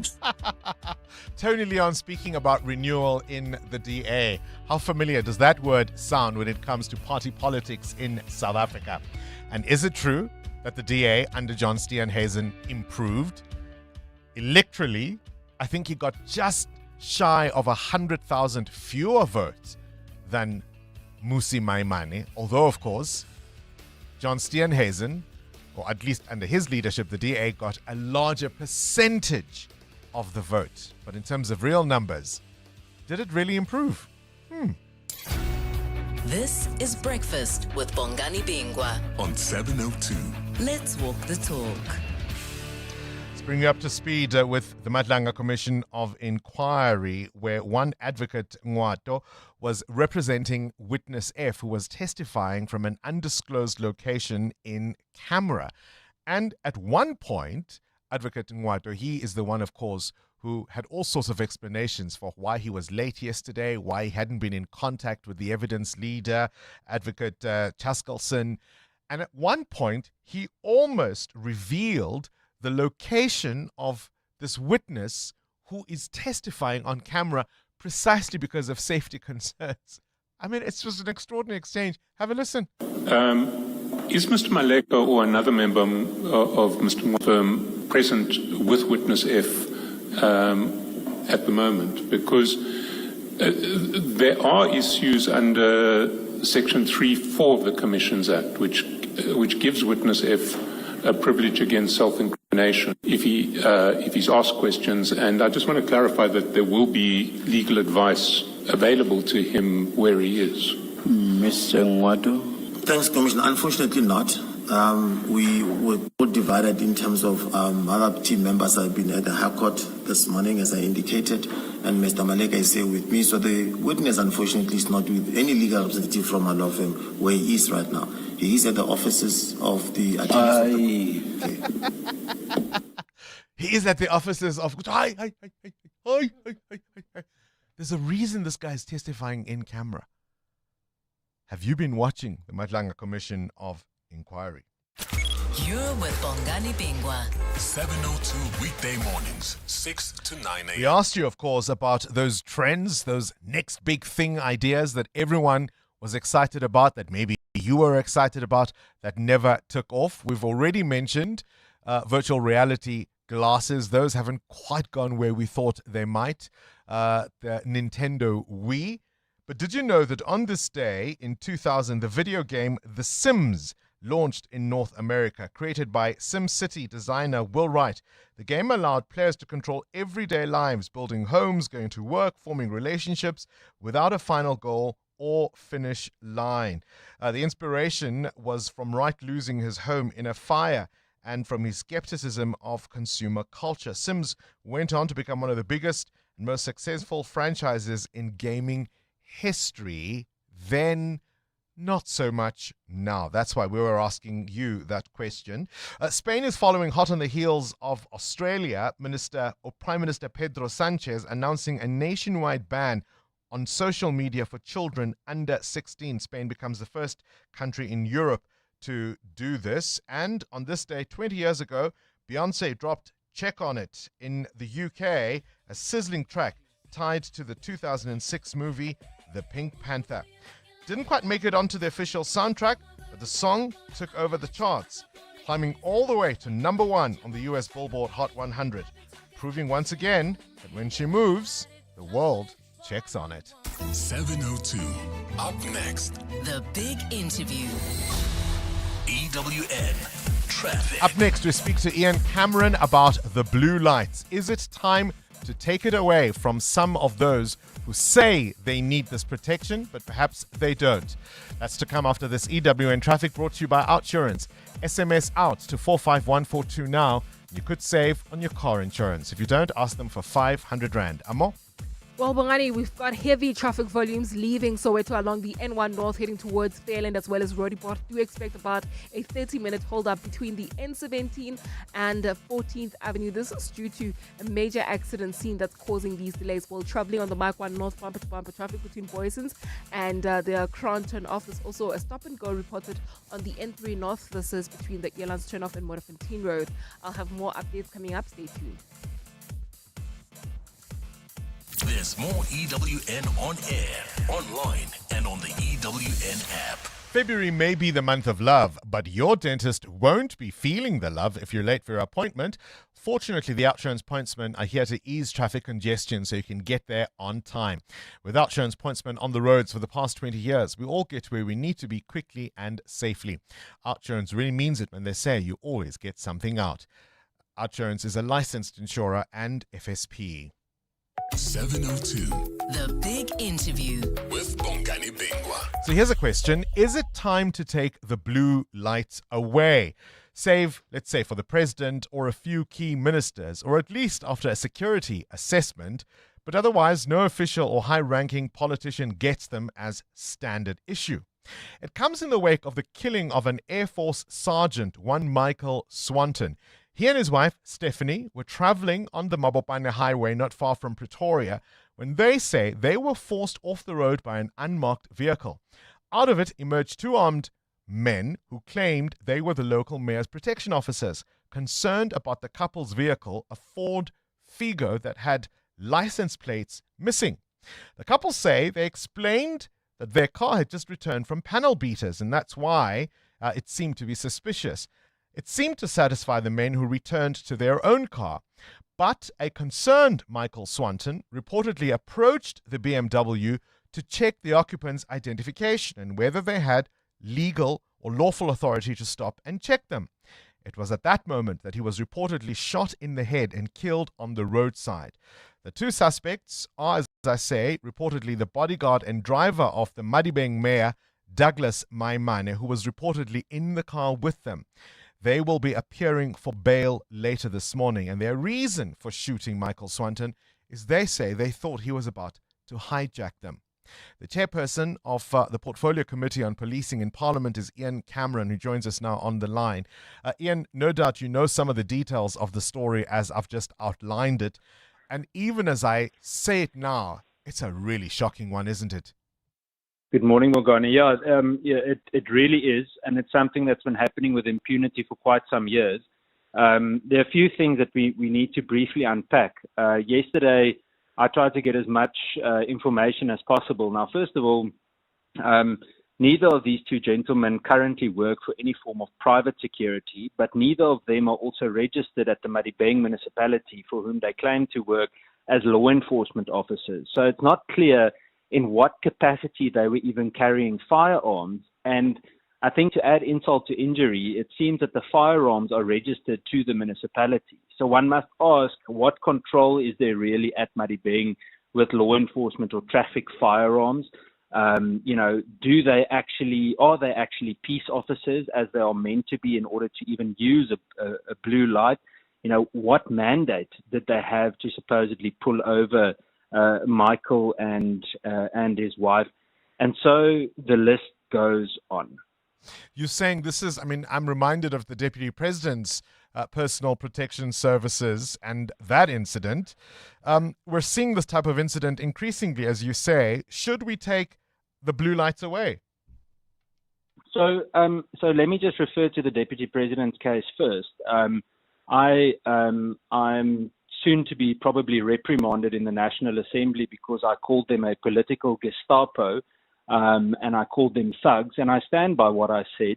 And I think the public would agree with me that that's exactly what they are in the way that they acted. And so too these two men. In fact, I would go as far as saying that the Madibeng mayor should be arrested and charged for being accessory to the crimes committed in Are you Michael's suggesting, Ian, sorry to cut you there, are you suggesting that the principals bear some responsibility too when this kind of thing happens?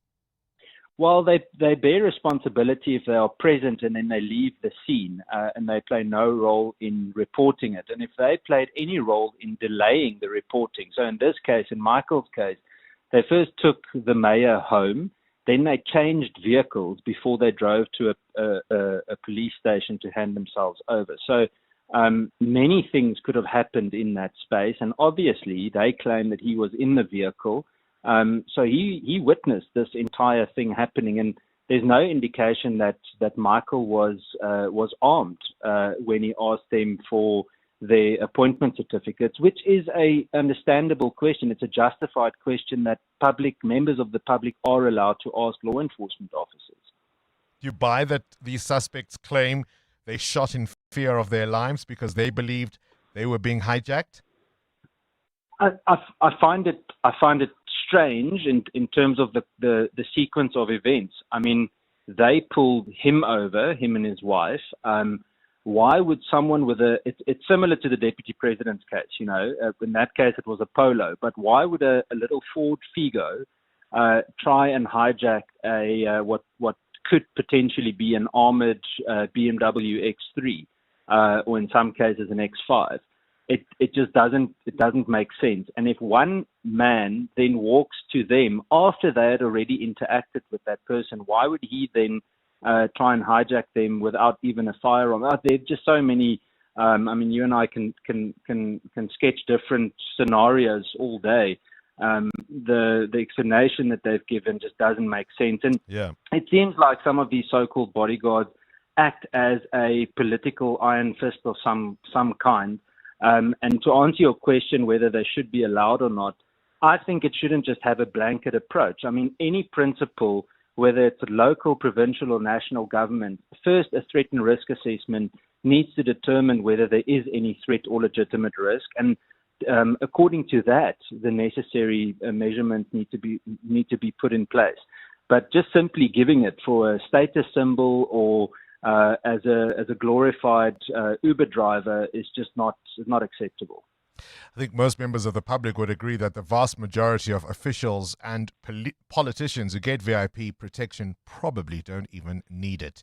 Ian Cameron is the chairperson of the Portfolio Committee on Policing. 702. The Big Interview with Bongani Let's Bingwa. talk Midrand now, one of Gauteng's most densely populated residential and increasingly busy commercial areas. Yesterday saw residents taking to the streets demanding answers for water shortages. The crisis has been blamed on a leak at Randwater's Klipfontein pump station and power outages at Zekerbosch treatment plant.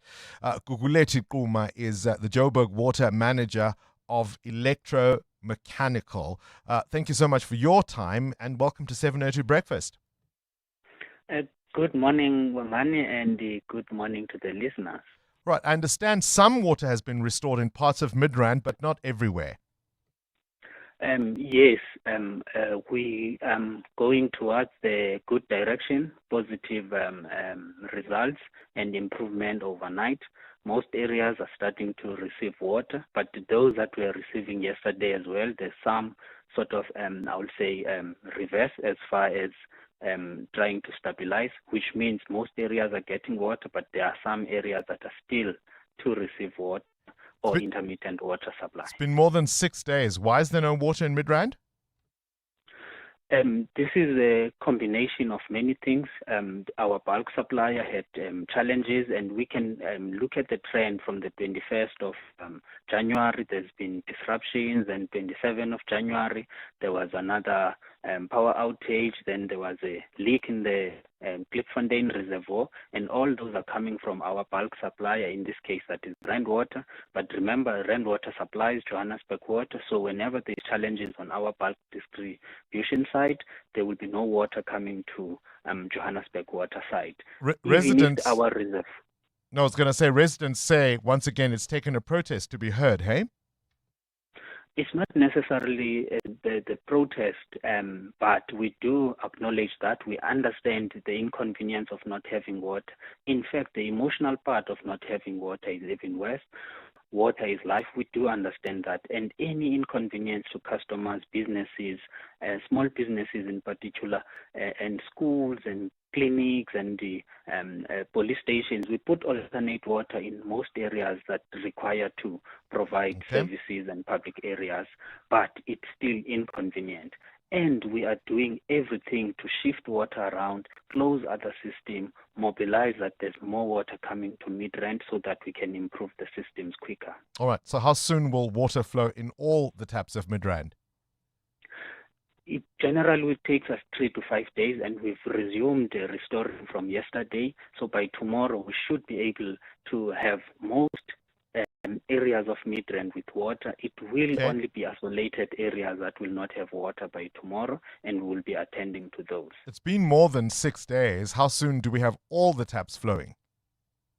That is why I'm referring to 3 to 5 days, because there will still be airlocks and other technical challenges that we have, but most customers will have water, and they already have received water from yesterday and today as we are making progress in the restoration efforts that we are doing. Meanwhile, the tankers are making a fortune. We do have internal capacity of the water tankers, and we augment with the external, and we are doing means possible to ensure that we're taking over the water tanking business and become internal operational business of Johannesburg Water, so that we can remove that element of water mafias that or speculations around those. But it is a problem when we require water tankers. We need to tap in from the private service provider as well to assist Joburg Water to distribute, or at least allow residents to have access to water. Do you have water, sir? Yes, I do have water. Appreciate your time. Gugulethu Quma, Joburg Water Manager of Electromechanical. He has water. EWN Traffic. This EWN Traffic brought to you by Outsurance. SMS out to 45142 now, and you could save on your car insurance. If you don't, ask them for 500 Rand. Amo? Well, Bongani, talking about Outsurance, pointsmen are on duty at several junctions that are out of order this morning in Edenville at Waterfontein Road in Van Riebeck, as well as in Alexandra at the N3 and London Road, as well as in Midrand at the N1 North and Olifantsfontein Road. So please do remember to wave and smile at them. More traffic updates coming up. Stay tuned. There's more EWN on air, online, and on the EWN app. Wondering why 45-year-old Nivan has such a big smile lately? Outsurance. Save me so much money. 461 Rand. That's right. With Outsurance, Nivan saves an amazing 461 Rand a month on his 2025 VWT Cross. And after 3 claim-free years, he gets an out bonus. So much money. How much money could Outsurance save you? Get a quote now. SMS out to 45142. That's out to 45142. Licensed insurer in FSP. TCs and information online. Get the advantage this tax year end with Sage. No stress, no scrambling. Just seamless HR and payroll that keeps you ahead of UIF, PAYE, and employment equity. all in one smart cloud solution. With automated compliance, real-time accuracy, and simplified HR and payroll, give your business the tax year end advantage. That's Sage. Visit tax.sage.co.za today. Get your brain in the game. The Brain of 702 returns, baby. 3,000 Rand up for grabs every day. The Brain of the Week wins 10,000 Rand and the final grand prize, 30,000 Rand. Enter now on primemediaplus.com and catch 702 Breakfast with me, Bongani Bingwa, and Afternoon Drive with John Polman for your chance to be the Brain of 702. Time. When you're a kid, it moves slower than a sloth trying to get through airport security. There is just so much of it. Skip forward a few years to your 20s. Time is still your friend. It says have some balance. Go party and have fun. Then your 30s hit. And time suddenly steps on the accelerator like it's trying to catch a traffic light before it goes red. 40s. Now time is moving faster than your 10-year-old on a sugar high. 50. You're desperately trying to save as much as you can, but time is moving so fast. And all you can think is, where did all the time go? That's why after 50 years of investing, we've learned that time is the greatest gift of all. And the good news is, if you invest early, time gives you money. And then money gives you more time for some much-deserved you time. Now, isn't that a compelling enough reason to invest? Ellen Gray. Long-term investing. Ellen Gray is an authorized FSP. EWN Business. Catch up with business news now. Muteo Kharip at the gold miner Harmony reporting positive numbers. Surprise, surprise. Harmony Gold says the company's value has gone up by 56% since 2024, driven up by that higher gold price. The company's share price has surged past 400 Rand a share as a result. Harmony says it will meet its production guidance of between 1.4 and 1.5 million ounces for the first 6 months of its financial year. The group reported setbacks during the period, but of course that they couldn't beat that surging gold price. Harmony says it continued to review its balance sheet. Officially, the company says it wants to balance funding of long-term projects while preserving its commitment to delivering consistent, competitive shareholder returns. SPAR in a bit of trouble? Yeah, SPAR is facing legal action from 13 independent retailers who say the group's centralized supply system failed, causing major financial losses. They claim SPAR's 2023 SAP software, that particular rollout led to stock shortages, lost sales, and reputational damage. The SPAR Group suffered an estimated 1.6 billion Rand in lost turnover in 2023 in a botched implementation of the SAP system in that KwaZulu-Natal distribution center. Jeepers, that's quite massive. What are your indicators telling you? The Rand at 15 Rand 92 against the US dollar in a good position this morning, 18 Rand 85 cents against the euro, and at 21 Rand 84 cents against the British pound. Price of gold at $5,081 an ounce, while platinum is up 3.5% at $2,291. Brent crude at $67.83 a barrel. More business after 8. Gosh, a shocking story from the south of Joburg. Mbali Dlamini, good morning. Thanks, Bongani. Good morning. An investigation has been launched into the full circumstances surrounding a shooting which left 6 people dead near Midrand in the south of Joburg. Police say several others were wounded in last night's violence.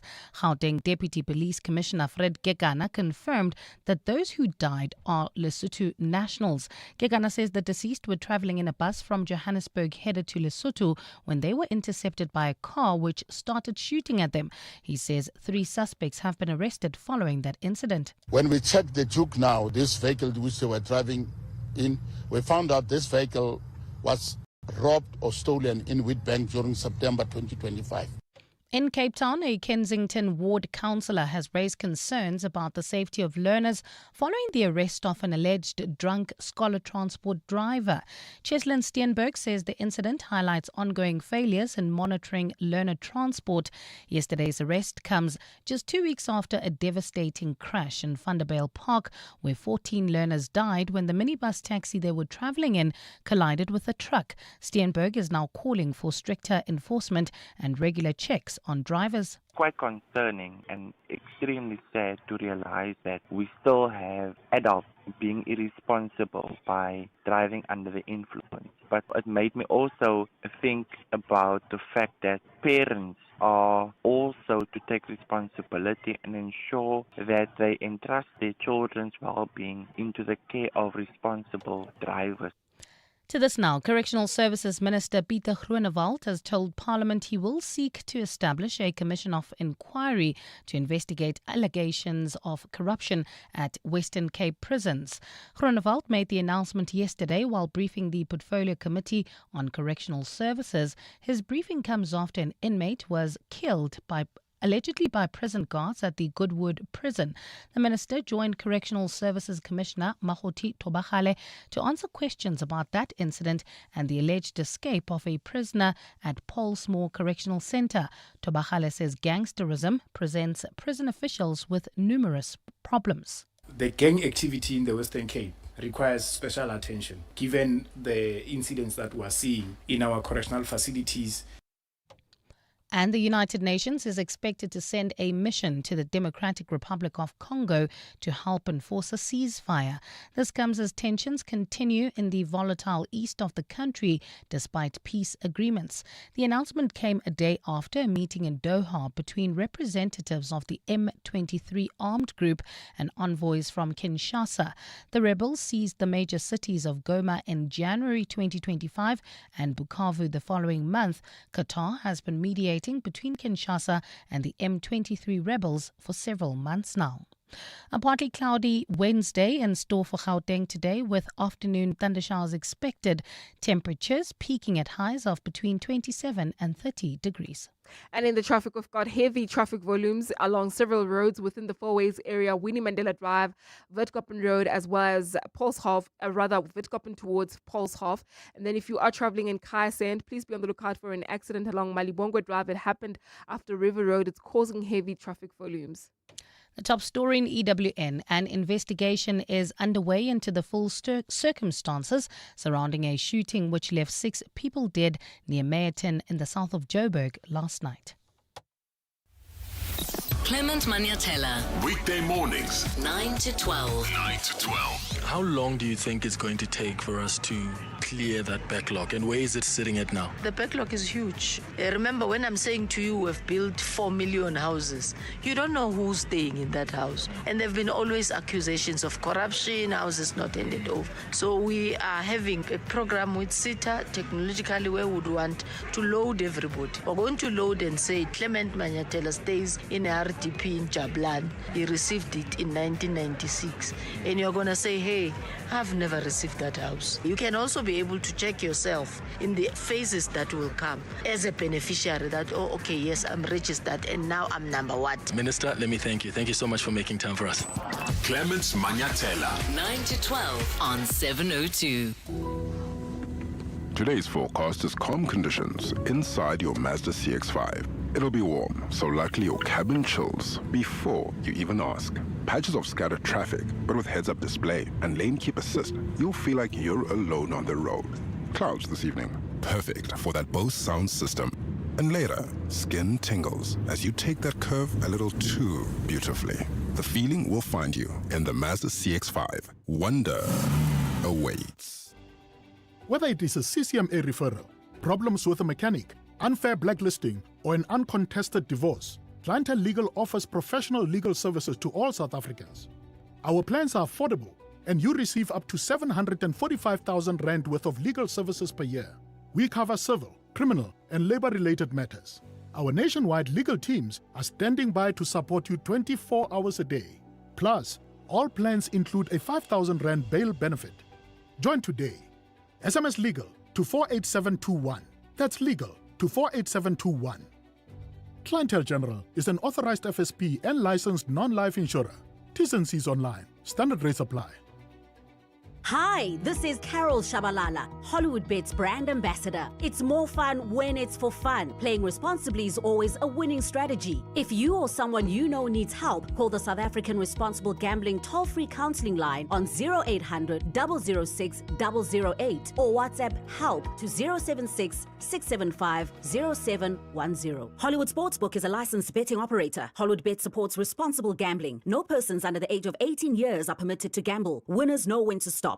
702. WhatsApp Bongani on 072 702 1702. Hi, Bongani. Listening to that interview, it's so disgusting what our state officials are doing and who they're hiring.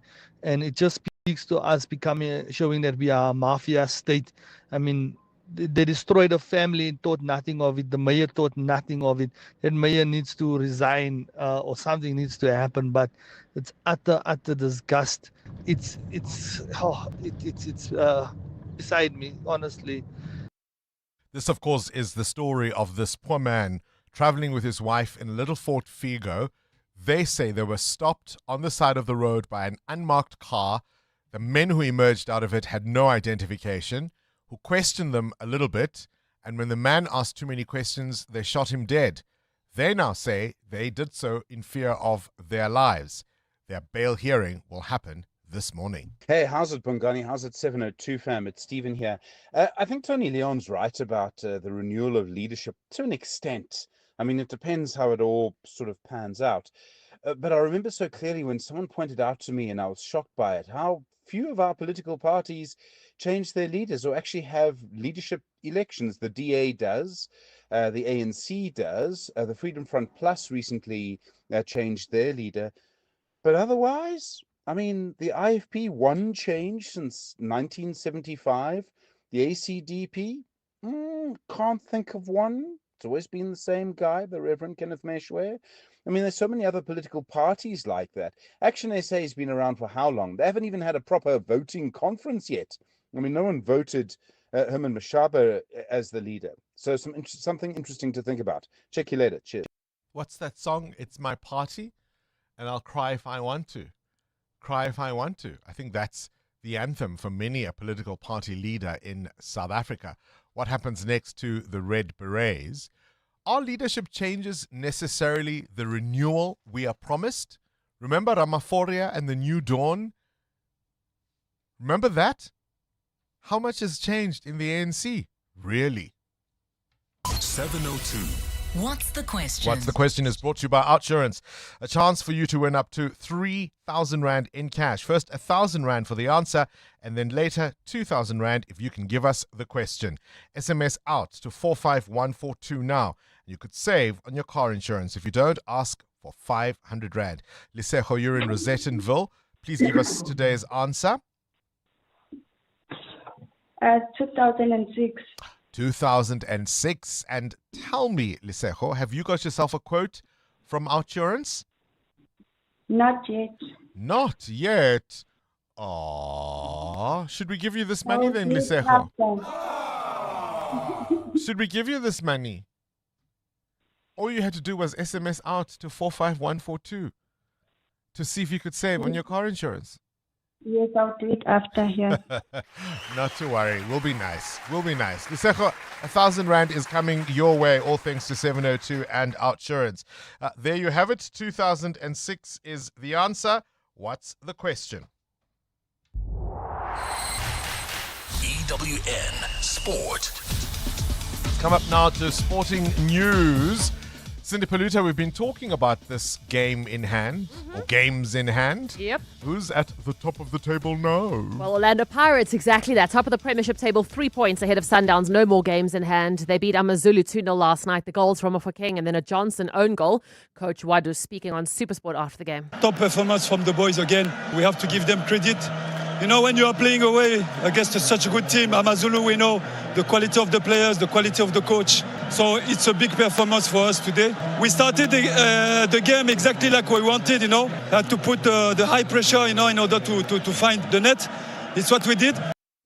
Nedbank Cup opens tonight with Sundowns hosting Gomora United. The defending champions Kaizer Chiefs are battling Stellenbosch. Arsenal's closer to their first silverware since 2020. Last night they beat Chelsea 1-0 to go through to the Carabao Cup final in a 4-2 aggregate. Here's Declan Rice, who assisted Havertz with the goal in the 97th minute. Honestly, the schedule's been ridiculous. And when you're playing a team like Chelsea, you've got that many good players, they're constantly making you think, making you work. And, credit to them, it could have gone either way tonight. Could have gone either way in the first leg. But I think everything we've been building towards over the last few years has come together this season. So into our first final in a very long time, so we need to enjoy the moment. Arsenal play the winner of tonight's second leg semi-final between Manchester City and Newcastle. City have a 2-goal aggregate lead. Live Golf season opens this weekend in Riyadh. The event will be played over 4 rounds and not 3 this year. And for the first time, players who finish top 10 will get world golf rankings.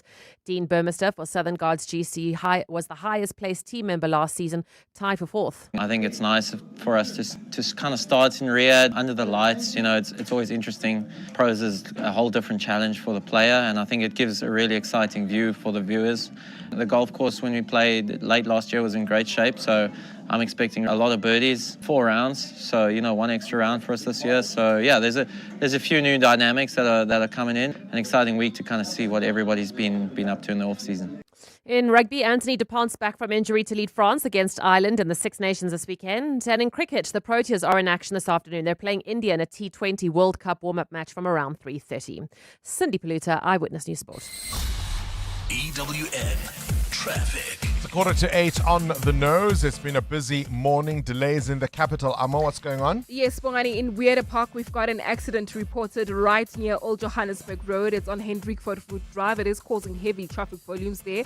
Please try to use the N14 North if you're heading towards the CBD, while heading towards Centurion. Another accident scene reported. This one is along the N14 East, right after the Brockfontein interchange. It is causing delays. There's also queuing traffic in Irene along the intersection of Main Road and Nelmaid Pierce Drive. Expect about a 20-minute hold up there, or you can still use the R21 North through the Flying Saucer interchange if you're heading towards Littleton. If you are traveling on the N1 South, there's queuing traffic towards the Flying Saucer turnoff. Obviously, peak time delays at this time of the morning. And then we've got delays also in the Tembisa area along the R21 North heading towards Olifantsfontein Road. They're causing about a 15-minute congestion there, so please be patient on the road. More updates coming up. Stay tuned. There's more EWN on air, online, and on the EWN app. Selling your car this new year? WeBuyCars makes it quick and easy. Simply complete the form on webuycars.co.za to get the best offer in minutes. Then visit your nearest pod or branch. We have WeBuy, or you can have WeBuyCars come to you. Ready for a new ride? Browse thousands of budget-friendly vehicles online or in-store today. WeBuyCars, the quickest way to buy or sell. The Checkers Hyper Price Drop is here. Save up to 40% on deals like Coca-Cola Assorted Soft Drinks 300ml 24-pack bottles for 159 Rand each. Cadbury Assorted Mini Chocolate Bags, any 5 for 199 Rand. Save 41 Rand. And Finish Dishwashing Tablets, 30s plus 14s Value Pack, buy 2 for 299 Rand. Save 61 Rand.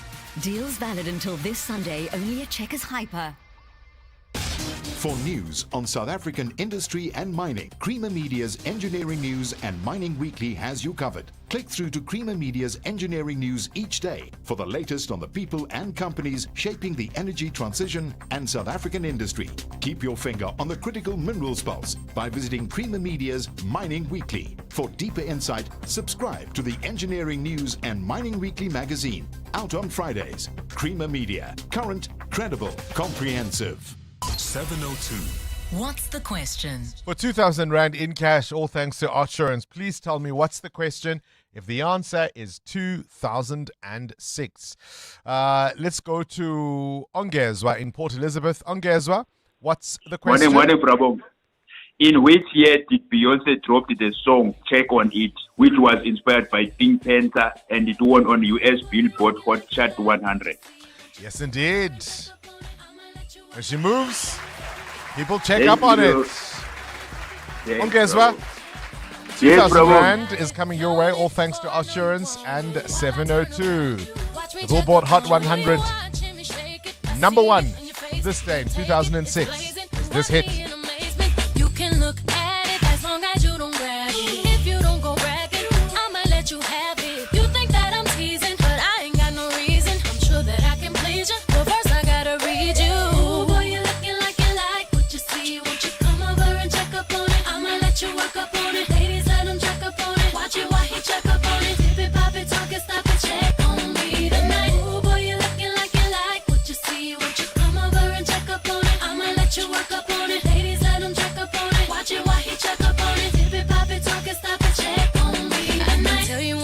taste it, but I'm gonna make you chase it. Got to be patient, I like mine impatient. More patient, your take might get you in more places. You can't be abrasive, have to know the pace. If I let you get up on it, you gotta make a promise that you gon' put it on me like no one's put it on me. Don't bore me, just show me. I'm in talk, but don't please. I can be a tease, but I really Oh man, taking you back in time. You can go back to the past, or you can leap into February with some great car insurance savings from Outsurance. Like 45-year-old Jason, who saves an unbelievable 520 Rand on his 2025 Hyundai i10. Get a quote now, and if Outsurance can't save you money, ask them for 500 Rand or 1,500 Rand if you've been claim-free with the same insurer for 3 years. Why pay more when you could be saving? SMS out to 45142. That's out to 45142. Outsurance is a licensed insurer and FSP. T's, C's, and information online. Hi, this is Alia Itzebet, Hollywood Bets brand ambassador. A reminder that you can still shoot for the stars while playing responsibly. If you or someone you know needs help, call the South African Responsible Gambling toll-free counselling line on 0800 006 008 or WhatsApp help to 076 675 0710. Hollywood Sportsbook is a licensed betting operator. Hollywood Bet supports responsible gambling. No persons under the age of 18 years are permitted to gamble. Winners know when to stop. Stop and think. Will you survive the AI revolution or thrive? Regenesis students are thriving. 11 cutting-edge schools, 111 countries, a world-class team of 1,111 with one mission, awakening your potential. You can choose from law, business, technology, AI, health, economics, entrepreneurship, public management, skills academy, whether it's undergraduate or postgraduate, customized corporate programs. The question isn't can you afford to enroll, it's can you afford not to? Enroll now, regenesis.net. Achieve your dreams. The stage, the lights, the crowd, everything's perfect until suddenly someone slips on the dance floor. A speaker lands in the buffet. In an instant, your masterpiece is a mess. That's why Auto & General is there with Events Liability Insurance. We handle the unexpected so you don't have to. Plan the party, wow the guests, leave the rest to us. For more information on Events Liability Insurance, visit autogen.co.za. Auto & General, never not there. Auto & General is a licensed non-life insurer and FSP. T's and C's online. 702 702. What's gone viral? with Kabazela. Let's catch up with the world of viral content now. Kabazela. Good morning to you, Bella. Oh my gosh. George Michael, Wham, Michael Jackson, Madonna, Whitney Houston, Milli Vanilli, Soul to Soul, Bobby Brown. Shall I go on? What was so you had all the pop stars, what right? What was on all your wall in the 80s? Maybe you could go to Cardi's and you'd buy these massive posters. Or they'd be the centerfold in Top 40 magazine. Right, you would get your favorite magazine and it would have the centerfold, or there would just be pictures that you would, tear out and make nice and then stick them on your wall. Mine was full of Manchester United players. You name it. I mean, I used to go every month to the CNA and to buy the Manchester United club magazine. And then my whole wall, not one, you couldn't even see the wall. It was just all covered. It was a collage of just Man United players. And then eventually I got to an age where I was like, maybe I should take these down. And eventually I did. And then I had these boring white walls. But I don't think the youngsters of today do it. I mean, my one friend's got a young teenage daughter, and she doesn't have anything on her walls. And I suppose it's because it's the magazine culture is not what it was when we were growing up, right? So I wanted to put this out to our 702 family about posters and pictures that you put on your wall. And the reason we're talking about this is there's Supersport Rugby. They had Joe Vernickert. Remember him from a few years back, who played in the Springboks. He was speaking about this very, very famous poster of 3 Springboks. It was Andre Joubert, James Small, and Joost van der Westhuizen. And they were ripped like gladiator soldiers. They had their T-shirts off, they had black rugby shorts on, and they were caught in motion running, and the three of them side by side. And, every young boy would have looked at it and thought, yes, one day I'd like to have muscles like that, But so it was a really iconic photograph of those three players, and people had put it up on their walls. And this is what they had to say. Let's take a listen. Andre Joubert was seriously in the 1995 World Cup, was one of the biggest, was one of the best players, like the Rolls Royce, right? I don't know, I had that picture on my wall, him, it was Joost, Andre Joubert and James Small. From the U, bro. Yo, from the U. They were flipping. There was all our pictures on the wall. Woman as well. So they took it from the U magazine, if I heard correctly. So let's put it out there. If you did, what were the pictures that you had on your wall? I mean, the Lamborghini, I think it was the Lamborghini Contino, something like that. That was a really amazing supercar back in those days. Many friends of mine had that on their walls. So I'd love to hear this morning, what do those pictures and posters that people put on their walls? Yeah.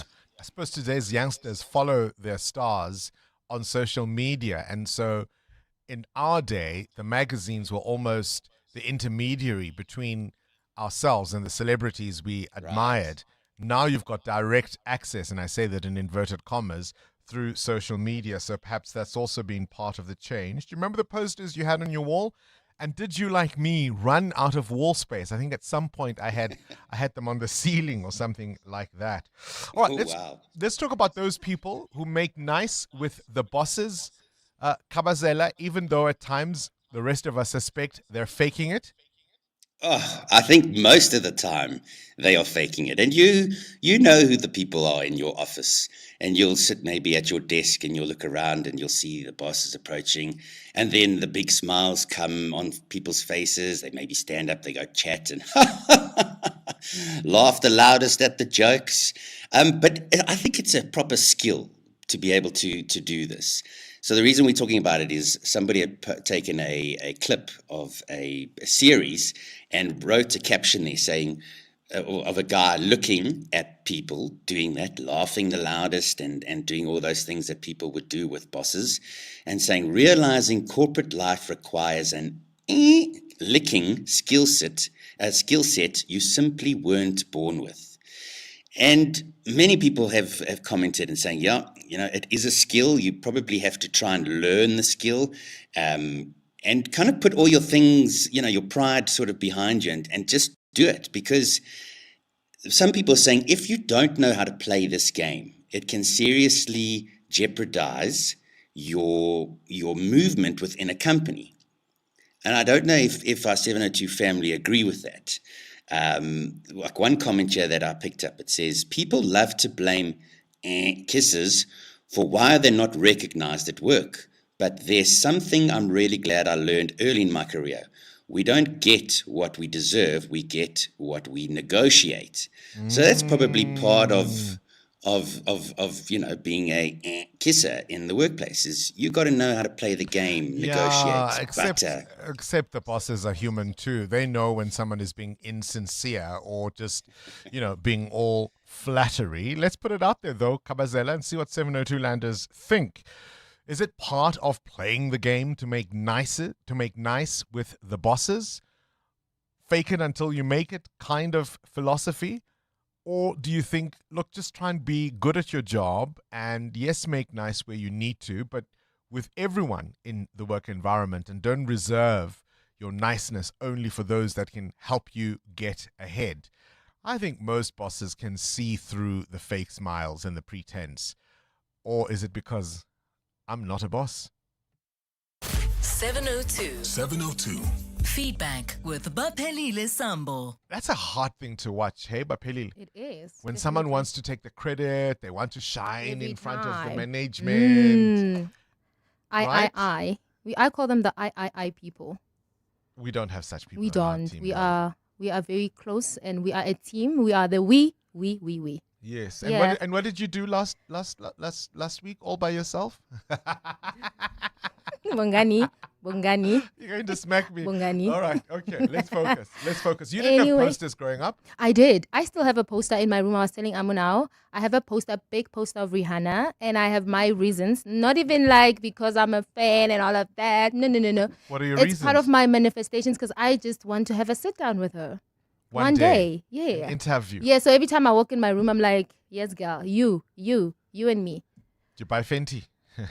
Can't afford it. There. Can't afford it, but you know what, Fenty? Be nice to the bosses, maybe you will, hey? Ooh, Bongani. Anyway, today our question to 702 lenders about that one thing that was hyped to become the next big thing but never took off. 702 lenders reminded us of NFTs. I don't know if you still remember them. Non-fungible tokens. On the metaverse world. Yeah. So they basically were digital certificates of ownership for unique items. Sam on WhatsApp says, even I'm today. Sam is saying even today doesn't even understand what they were about or what they were meant to And do. the Pokemon thing. The remember? Pokemon Go. Others mentioned Segway. I don't know if you know. Yes, I either remember two-wheeled Segway, electric. yeah. Now that we see it in malls and it's Yeah. used by security personnel. And another one that I found interesting, working from home. You know, remember when Was COVID all was? hyped up. Yeah, like this is the future, remote working. People don't like remote working? They're saying it didn't take off and they prefer to be in the office actually. Oh, wow. We're talking about, of course, Sims, the video game, came out on this day. Yes. In the year 2000. It was really, really hyped up, but I don't think it ever got to where people imagined it would. And Bongani, a quick update. We've also been receiving numerous entries for the Renke Law Student Initiative, remember, by the Good Samaritan Feziwe, who's offering funding for books and You're stationery. not Xhosa speaking. It's Renke. Renke. Yeah, there we go. Yes, the There you go. Renke Law Student, Renke Law Student Initiative by Feziwe. She just confirmed to us that the deadline to submit your motivation is the 15th of this month. So we are encouraging all 702 lenders to send in to siamtanda@primemedia.co.za. Coming up, a chance for you to win with Auto in General. WhatsApp us now, 072 702 1702. The keyword Auto General, your name and ID, follow the prompts, and we could be calling you to play a quick driver challenge inspired by the worlds of motoring and golf on 702. This is EWN. Could this be the end of John Steenhuisen in politics and a salon allegedly opened to wash Palapala funds?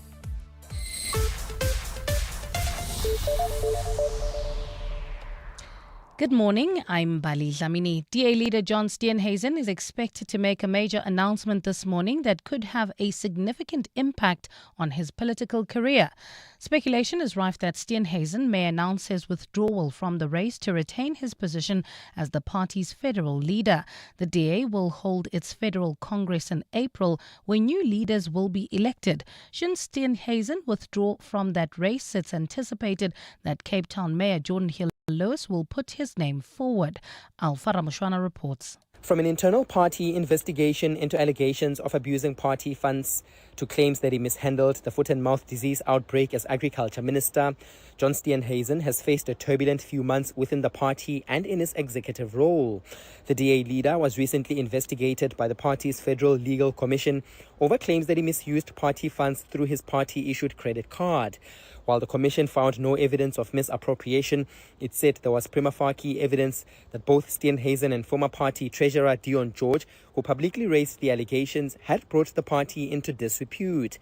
Political analyst Dirk Kotzier says these issues could signal that Steenhuisen is considering stepping down from the party's leadership race. But in the presence of Helen Zille, which continued to be a major presence alongside him, and which prevented him from really establishing his own presence. Steenhuisen is expected to brief the media in Durban, where his political career began as a councillor.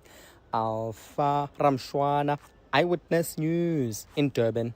The Madlanga Commission of Inquiry has heard allegations of a secret arms deal between the relative of late Deputy President David Mabuza, a feared private security company owner, and a Gauteng officer referred to as 007.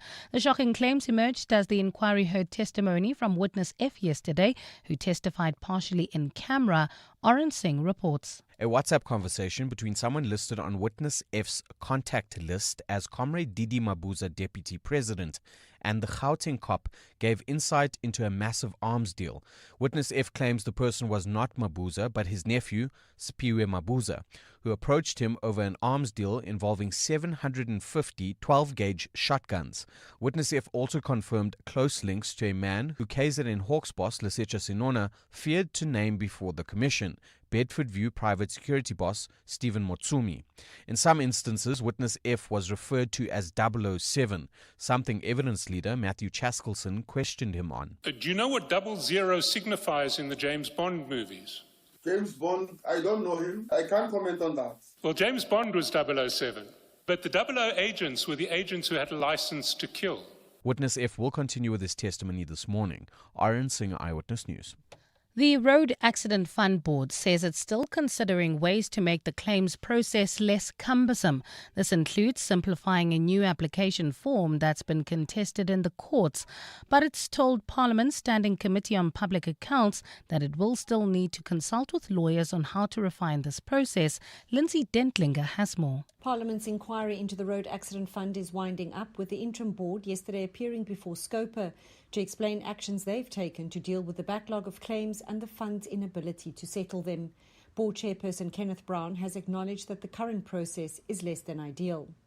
The ability of claimants to lodge claims is laborious, irrespective of where. Ref 1 just makes it even worse.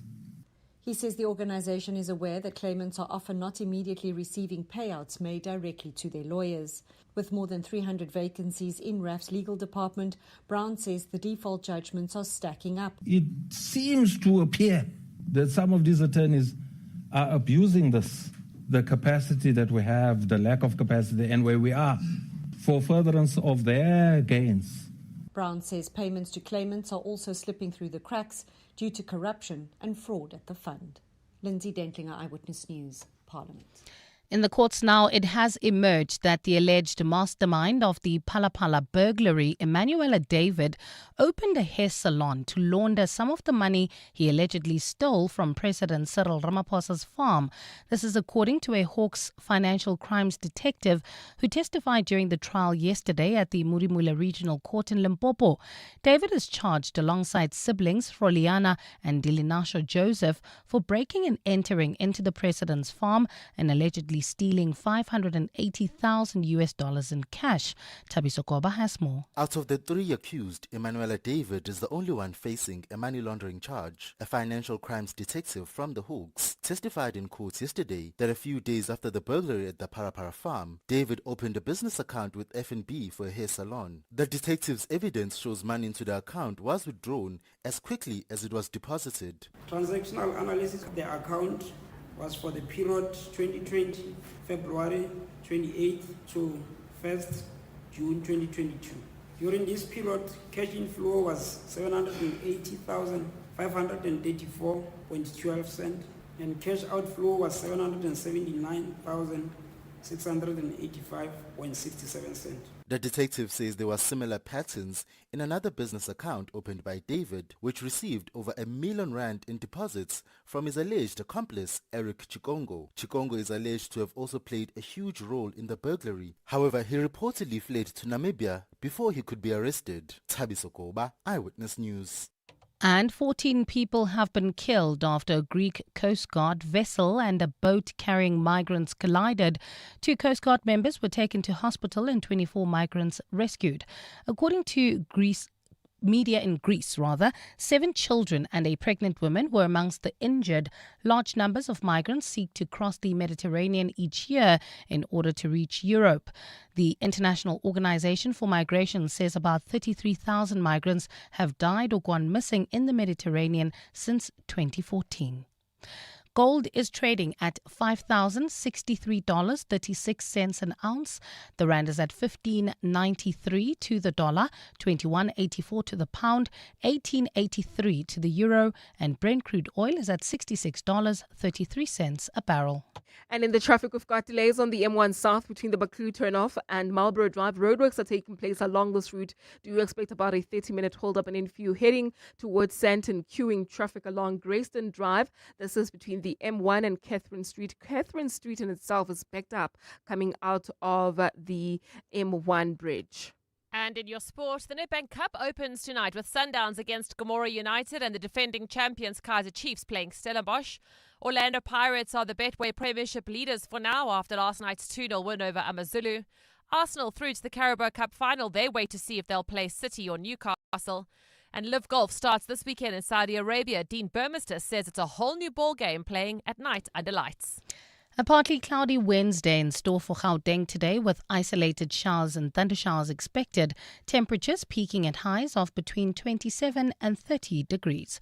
The top story in EWN this hour. DA leader John Steenhuisen is expected to make a major announcement this morning that could have a significant impact on his political future. EWN, in touch, in tune, and independent. For the latest, visit ewn.co.za or download the EWN app. Your brain's a well-oiled machine. Now put it to work in the brain of 702. Enter on primemediaplus.com. T's and C's apply. This is Breakfast with Bongani Bingwa on 702. Let's walk the talk. Never a dull day in South Africa. All eyes on Durban. What comes next for the Democratic Alliance and John Steenhuisen? We'll cross over to EWN's Alpha Ramushwana in just a moment to get the latest of the scene that's about to unfold there. Witness F resumes testimony at the Madlanga Commission of Inquiry, which of course had to adjourn early yesterday, in part because Witness F's legal representative, one advocate Ngwato, explained that the commission had finished so late the day before, he, because he doesn't eat late at night, hadn't eaten and was feeling quite hungry. I'm not making this up. Don't look at me like that, Amo. A bit earlier, he was reprimanded for arriving late and keeping the commissioners waiting before they started. So not only did he arrive late, he wanted to leave early. The reason, of course, was because he'd gone to court to try and prevent his client from testifying, giving all kinds of reasons as to why the client might be incriminating himself, which was dispensed with by the commissioners yesterday. I'm going to repeat a clip I played for you a little earlier on. This is why he couldn't get in touch with the commission when he was challenged on, why did you make us wait? Why couldn't you call? This was his explanation, remember? Mr. Commissioner, like I indicated that I've been in contact with the attorneys. Why did you not communicate with Mr. Shackleton? I don't have Mr. Shackleton's direct number. You were communicating with the commission's attorneys. You could easily have gotten his number from them. That's not an excuse. Commissioner, maybe if I'm given a chance to respond, then the commissioner will Yes, go ahead, please. Go ahead. Thank you. As of yesterday, I have 6 times called the DM attorneys, and I spoke to Mr. Mbao to give me the number of Geraldine Berger, who I know and have been introduced since the beginning of this proceedings to be the contact person. For the entire day, I was not given those numbers. This morning, I spoke to the main director of DM attorneys himself, and I indicated my disappointment that their law firm, since yesterday, I've been communicating with one of the officials just to get through to Geraldine Berger, and I could not get those details. I was quite very happy when I now deal with the main director, and we started exchanging since this morning. We're traveling with one car. When we were just about to arrive, and there was requested to have a copy of the High Court, I indicated to Mr. Mokhasho that for some reason since this morning, my phone cannot open PDF documents. So I'm waiting for Mr. Maleka to come outside court. I'm standing outside court so that I can send the necessary documentation to him. Yeah, ne? Yeah, the Madlanga Commission of Inquiry. This is Breakfast with Bongani Bingwa on 702. Let's walk the talk. The other investigation, of course, is Parliament's ad hoc committee looking into criminality within our law enforcement. And yesterday we heard from whistleblower Patricia Mashale, who essentially tried to corroborate the claims that were made by the KZN Police Commissioner, Lieutenant General Nhlanhla Mkhwanazi. And there were some heated exchanges. And at some point, she was asked how she knows what she knows. Is she even a police officer? And this is what her response was. This is the whistleblower, Patricia Mashale, being asked if she's a police officer, how does she know what she knows? The answer, I'm going to say this because you are not a policewoman, am I right? You know what? There's this thing that someone must be a police officer. No. I'm asking. Common sense. Patricia, please. I am not. Thank you. But common sense doesn't need you to be a police officer. No. I'm just asking you. I'm not saying you should be. You are not a police officer. Yes, I'm a member of Parliament. I'm not a policeman. You are asking me, am I a member of Parliament? Yes. Doesn't mean that you know about police matters. You don't understand me. I'm not claiming to know about police matters. But I'm answering what you asked me. Yeah, but I asked you. I said to you, are you a policewoman? But it's not fair to ask me whether I'm a police officer or what. Common sense doesn't need you to be a police officer. Chair, I'm being asked as well. The witness is asking me. No, I'm not asking you. I'm just clarifying what you are telling me. You are putting that to me. Chair, we are speaking through you, but like I said, never a dull day. Let's cross over now to our EWN ace reporter, Alpha Ramushwana, who is talking to us from Durban, where an announcement is imminent from John Steenhuisen, the leader of the DA. Alpha, John expected to exit the leadership race of the Democratic Alliance. Give us a sense of the mood on the ground. What time are we expecting this announcement? Good morning, Bongani. At about 10 o'clock this morning, we will be with John Steenhuisen, who is going to be briefing the media about his political future. And I mean, in politics, nothing is ever as it seems. You know, I was telling someone, Bongani, that DA media briefings are usually either in Johannesburg or its Cape Town headquarters. And for the fact that John Steenhuisen brought this media briefing to Durban, his hometown where his political career began, it shows that he is definitely announcing something that's quite close and personal to him, a personal decision, a personal career decision that he'll be announcing today. So at the moment, there is no sign of any DA colors, but at about 10 o'clock, we will be seeing some movement, and that announcement from the leader of the Democratic Alliance. What is your sense of how this is playing out in the DA? Much speculation about how close John Steenhuisen has become to the president, the deputy president, accusations that he's ingratiating himself with the ANC, black marks against him as Minister of Agriculture, that all-important farmer Afrikaner constituency for the DA losing confidence, it is reported. How is the DA playing this?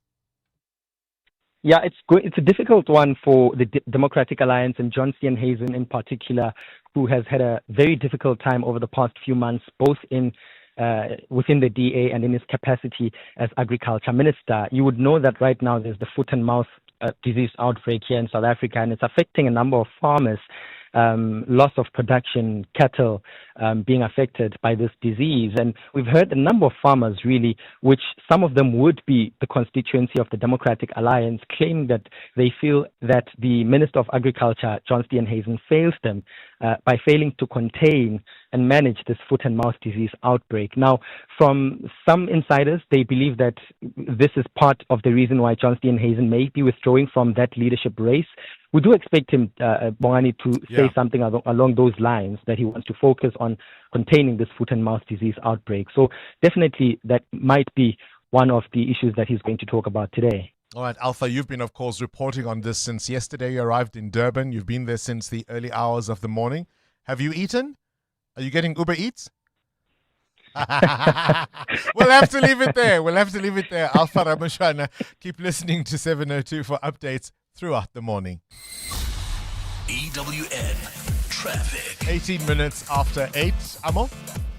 Well, Bongani, we've got delays in the Sandton CBD. There's an accident on Grayston Drive. It happened right near Catherine Street. It's causing delays from the M1 exit, so please be on the lookout there. And if you're traveling in Sunning Hill, another accident scene reported on the N1 North. This one is right near the Baku interchange. Delays from Rivonia Road. I'll have more traffic updates. Stay tuned. There's more EWN on air, online, and on the EWN app.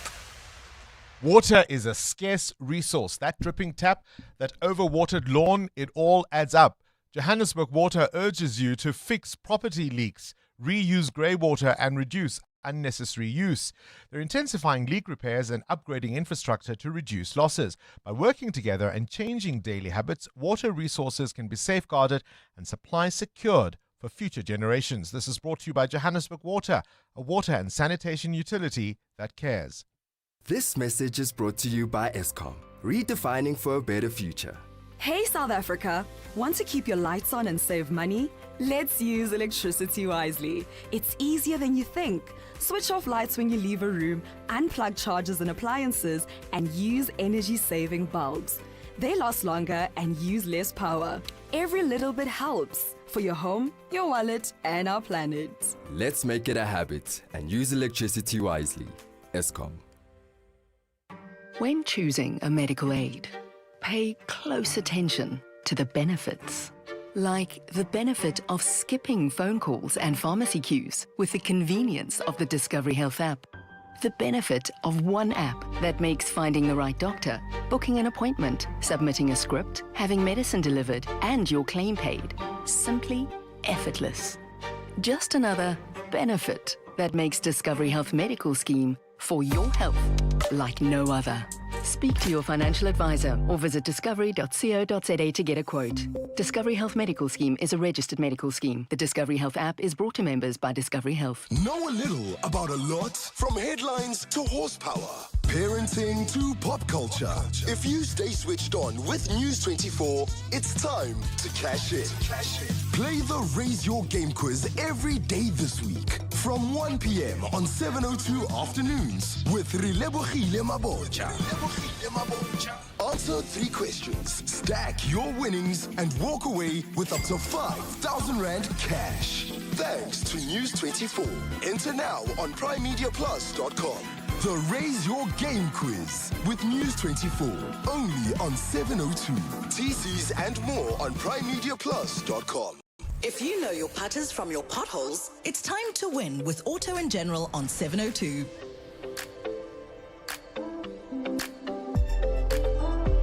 Auto & General is shifting your week into high gear on 702. Your shot at big winnings starts here. So we're putting you in the driver's seat for the world's best drivers competition, where motoring meets golf in a test of skill and speed. 1,000 Rand for each correct answer. And if you've opted in for an obligation-free car or business car insurance quote from Auto & General, we will double them. Simply WhatsApp us on 072 702 1702, the keyword Auto & General, and follow the prompts, and we will be calling you to play. Today we've got Bernard on the line from Pretoria. Auto & General is the proud official tournament partner of Live Golf South Africa. This is not just a golf tournament.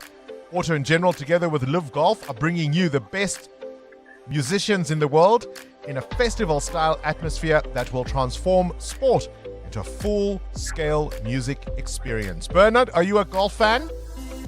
I'm very well. Bongani. Are you a golf fan, though? Oh, absolutely. Apart from being well, hey? Absolutely. Oh, all right. You know how it works? We're going to give you options. You'll hear 2 words. You need to decide if they are golf-related or car-related. For each answer that you get right, we give you $1,000. And if you've opted in for an insurance quote from Auto & General, we'll double your winnings. Okay. Here we go. Round 1. When you hear back swing and back seat, which belongs to golf, which belongs to car? Back swing, it's golf. Back seat, it's car. Your biscuit. That's 1,000 Rand. Let's come to the next one. Chip shot, chipped screen. Chip shot, It's a golf. Chip screen. It's a car. Your biscuit. Another 1,000 rand. In the last round, which belongs to golf? Which belongs to cars? 4-door and 4-ball. 4-door. It's a car. 4-ball. It's a golf. Now, a very important question for you, Bernard.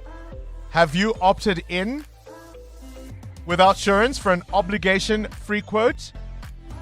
I did opt it in when entering for auto and general insurance, and they did give me the quotation. Bernard, that means you have won a total of 6,000 rand thanks to Auto and General on 702. Your winnings have been doubled, my friend.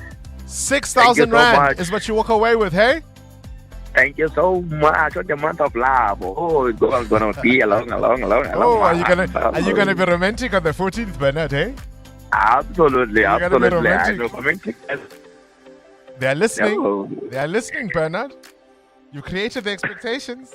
Congratulations. Listen, tune in tomorrow for another chance to win with Auto and General. 702, The World View with Adam Gilchrist. Let's catch up now with news from elsewhere in the world. Adam, a very good morning to you. Let's start with this life-saving marathon swim. This boy saving his family. Yeah, what a winner this guy is. 13-year-old Austin Appleby, praised for swimming a very long way through rough waters in fading light, saving his mother, brother and sister. The family had gone paddleboarding and kayaking off the coast of Western Australia. Strong winds had whipped up. They got blown out to sea. And at a certain stage, Mum said to 13-year-old Austin, "This is getting very serious very quickly. Can you swim back to shore?" So he started paddling back to shore in his kayak to start with. And the kayak took on water, so he began to swim. And after a while, the life jacket he was wearing got so heavy and cumbersome, he took it off. So he swam 4 kilometers on top of the distance he'd already kayaked, 2 of them with a life jacket on, 2 of them without. As he got to shore, he then had a 2-kilometer run to try and get help, hailed by a maritime rescue group as extraordinary, brave, strong. One of them even called him superhuman. The Appleby family, Mum Joanne, 12-year-old Bo, 8-year-old Grace, were all eventually found. At that stage, a rescue helicopter got to them. They were clinging to a single paddleboard 14 kilometers out to sea. My word, that could have gone very badly. But yeah, there's got to be some medal there for Austin Appleby. Absolutely. I mean, and if his cycling skills are anything like his swimming and running, then there's a triathlete in the making there, that's for sure. I think there is. What a hero, Adam. What an absolute hero. Now, let's talk football. What has Gianni Infantino said now? Yeah, in some people's views, hero to zero when we're talking about the boss of FIFA. He has basically suggested that the ban on Russian footballers, because there's been a ban now for 4 years, ever since the invasion of Ukraine, he says that ban should now be lifted, that Russian national teams and clubs should be allowed back into competitions run by FIFA and UEFA, that the ban, in Gianni Infantino's words, have not achieved anything, have created more frustration and hatred. Well, Ukraine's sports minister has hit back. Matvey Bidny has called him both irresponsible and infantile. I suppose there's a clue in the name there, isn't there? And Mr. Bidny says an attempt to detach football from reality is just not on, especially when the reality means that children are being killed, and indeed Ukrainian athletes and coaches. He says 100 footballers alone have died in the 4 years since Russia started its attacks on Ukraine. Symbolism is sometimes lost on the boss of FIFA, though. I mean, he presented Donald Trump's FIFA World Peace Medal, and he himself got Russia's Order of Friendship Medal. So what on earth is this about? Well, I could tell you he was being pressed on why it is FIFA banned the Russians but not the Israelis. And that's when he said, oh, maybe politics and football shouldn't mix. And as you point out, Adam, then you've got to ask about that peace medal for Donald Trump. When I got my new car, and that's, 3 years ago, I thought this was a nifty little thing. The idea of invisible door handles, crime being what it is in our part of the world. But in China, not a good idea, apparently.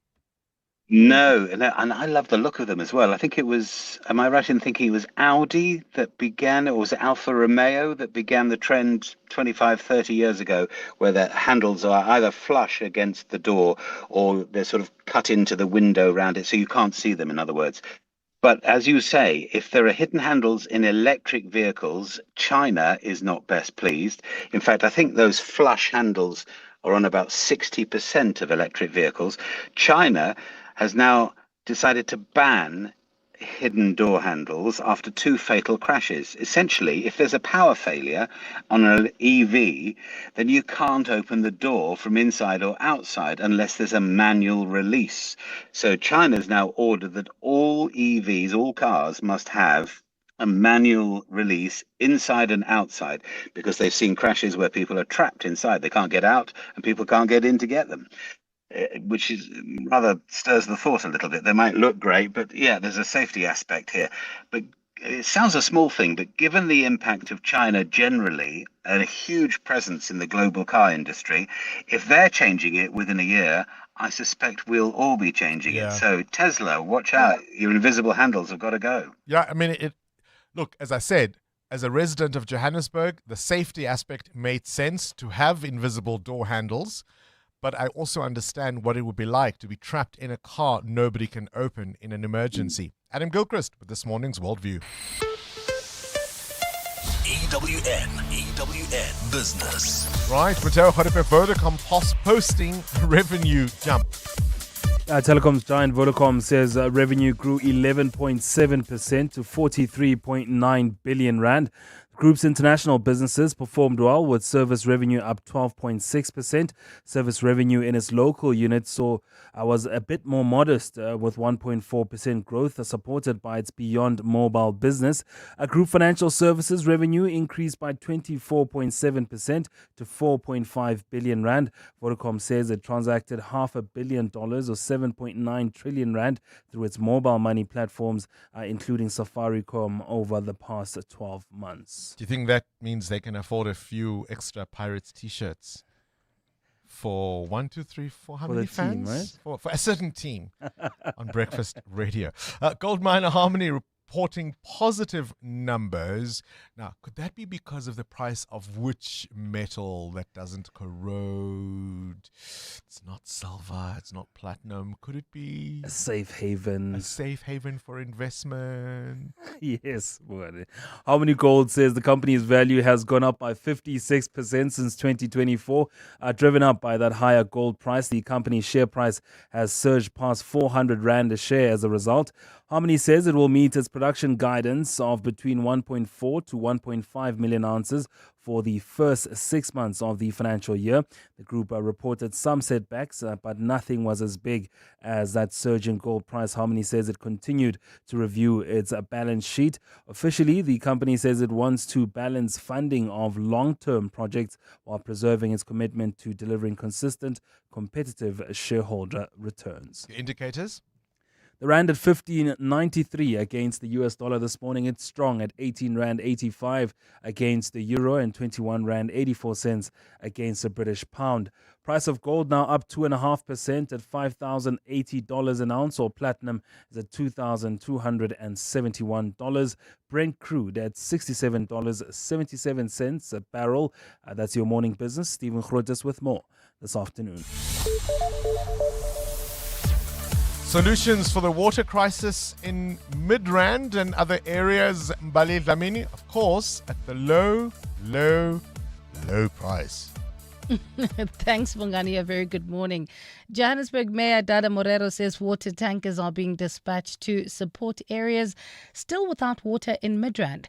A gradual restoration of water to parts of the suburb began yesterday, but pressure is expected to still be low. Morero says the Grand Central Reservoir in Midrand, which supplies areas including Glen Austin and parts of Waterfall, remains offline. Dimakatso Leshoro has more. The disruption, which began on January 26, was triggered by a leak followed by a power failure at the Zegerbosch treatment plant and a subsequent burst pipe that affected one of the largest reservoirs supplying parts of Joburg and Tshwane metros. At the height of the crisis, water levels at all 5 reservoirs were too low to allow pumping, leaving Midrand and surrounding areas without water.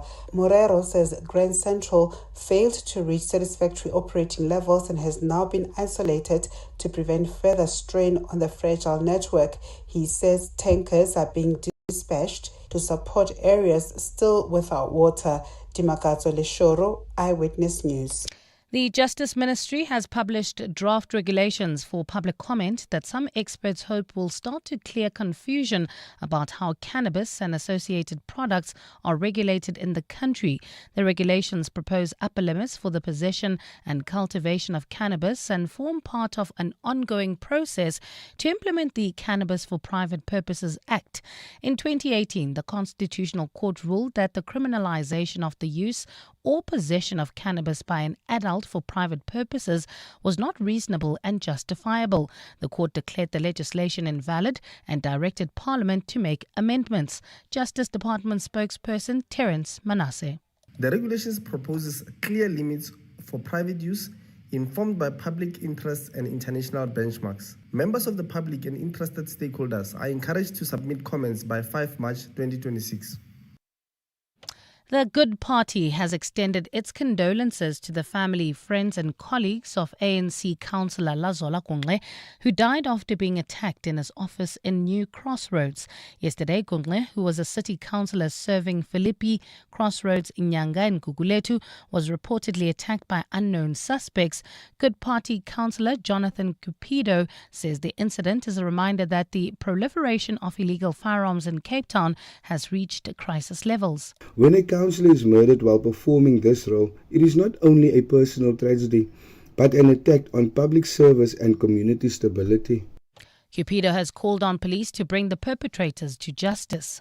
Communities and public representatives cannot be expected to live and work under constant threat. We urge the relevant authorities to act decisively to remove illegal weapons from our streets and to prioritize the safety of residents and those who serve them. And in Venezuela, thousands of supporters of former leader Nicolas Maduro embarked on a protest in the capital to demand his freedom. Maduro was ousted in a deadly U.S. military operation last month. Several demonstrators, many of them public sector workers, held photos of Maduro and of his wife, who was also seized in the U.S. raid. Interim President Delcy Rodriguez has been walking a tightrope since taking over, trying to make the U.S. as well as Venezuelans happy. U.S. President Donald Trump has said he is willing to work with Rodriguez as long as she toes the line. A partly cloudy Wednesday in store for Gauteng with isolated showers and thundershowers expected, temperatures peaking at highs of between 27 and 30 degrees. And in the traffic, we've got delays on the N1 north towards Sunning Hill. This is between Rivonia Road and the Baklu interchange. This is due to an earlier accident while traveling in the city of Tshwane. Some roads are looking much better at this moment, like Irene, Nelmapius and Main Road. That intersection is starting to flow quite a bit, so please be on the lookout if you are still traveling within the inner city areas, like on the N1 South. This is towards the Flying Saucer turnoff. The top story in EWN. Joburg Mayor Dada Morero says water tankers are being dispatched to support areas still without water in Midrand. Clientele is here to safeguard you and your family with compassion because life happens. Be part of a family that truly cares. Our funeral dignity plans have helped South Africans bury their loved ones with dignity for more than 30 years. Let us help you create a meaningful tribute that honors your life and those of your loved ones. We pay out within 24 hours and you will get double accident cover with a clientele funeral plan. Our plans are affordable. Pick the option that suits your needs. It's easy to apply. No medical examinations and no paperwork. SMS funeral to 31586. That's 31586.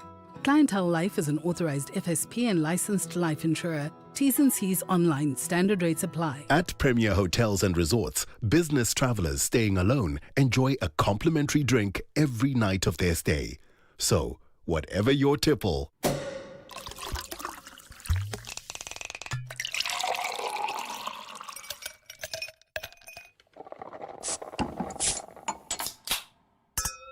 it's on the house at any of our 24 hotels and resorts nationwide. Book today at premierhotels.co.za. Driver on the road or driver on the golfing green? Auto & General covers the world's best drivers. Auto & General, the official regional insurance partner of Live Golf South Africa 2026, and 702 are putting your driver knowledge to the test for your chance to win a share of 100,000 Rand. Up to the challenge? WhatsApp 072 702 1702 with the keyword Auto & General and follow the prompts. Every day this week, 702 Breakfast with Bongani Bingwa could call you back to play. Thanks to Auto & General on 702. TCs and more on primeMediaPlus.com. Auto & General is a licensed non-life insurer and FSP. 702. WhatsApp Bongani on 072 702 1702. Good morning, guys. Talking about pictures on the wall. Obviously, I grew up playing basketball. So for me, it was definitely the Chicago Bulls players. Obviously, Michael Jordan in the middle. I had a lot of those. I remember a couple of my friends used to have the 1996 Bafana Bafana squad on the walls. That was also popular. Lamborghinis and Ferraris, I remember those as well. But yeah, that was such an awesome thing, man. You know, it's one of those things that would inspire you. You wake up in the morning, you look at them and like, man, one day I'm gonna do that. But obviously things didn't turn out the same. but we're good. Have a good one, guys. Morning, Bongani and 702 Landers. Your posters I had on my wall. So at school we used to get free-for-alls, and then in the free-for-all there would be a poster of different celebrities, and I would collect all of them. I remember my wall was filled with Hannah Montana, Justin Bieber, One Direction, all of them, and I loved it. But now, no more posters. Hi, Bongani and Kabazela and the team. Nditugo from North Riding. I had the Countach, the Lamborghini Countach. I had Eleanor and a huge poster of Rambo. Good morning, Bongani and team. My favorite poster always has been Mick Jagger. I've had posters in my rooms from the age of 14. And even now, I have the most beautiful portrait of him that I had painted in Paris in 1984 from a street artist. Well, he's still on my wall. And the other one was Michael Jackson and Clint Eastwood. Was it celebrities or was it cars? What was on the posters on your walls? And do you remember, gosh, I got into so much trouble because the ideal was to use Bostik, right, to stick the posters. Yes. But when you didn't have, you would use chappies.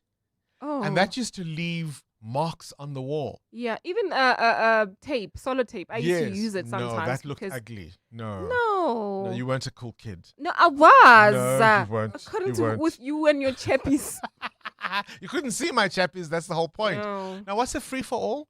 It's a newspaper. It's a school newspaper that was delivered to high schools during that. I don't know if it still gets delivered. It had lots of if you think of the People magazine, basically, yeah, that's something similar to that. It had lots of competitions. It had lots of celebrity news and updates. And if you exam preparation papers and all sorts of free things for all. Yeah, it was called a free for all. The prized posters were the 1984 Michael Jackson outfits, the red jacket with the gold glitter, which he wore, I think, at the American Music Awards, and the blue one, which he wore when he won those 8 Grammys at the 1984 Grammy Awards. If you had those, you were happening, my friend.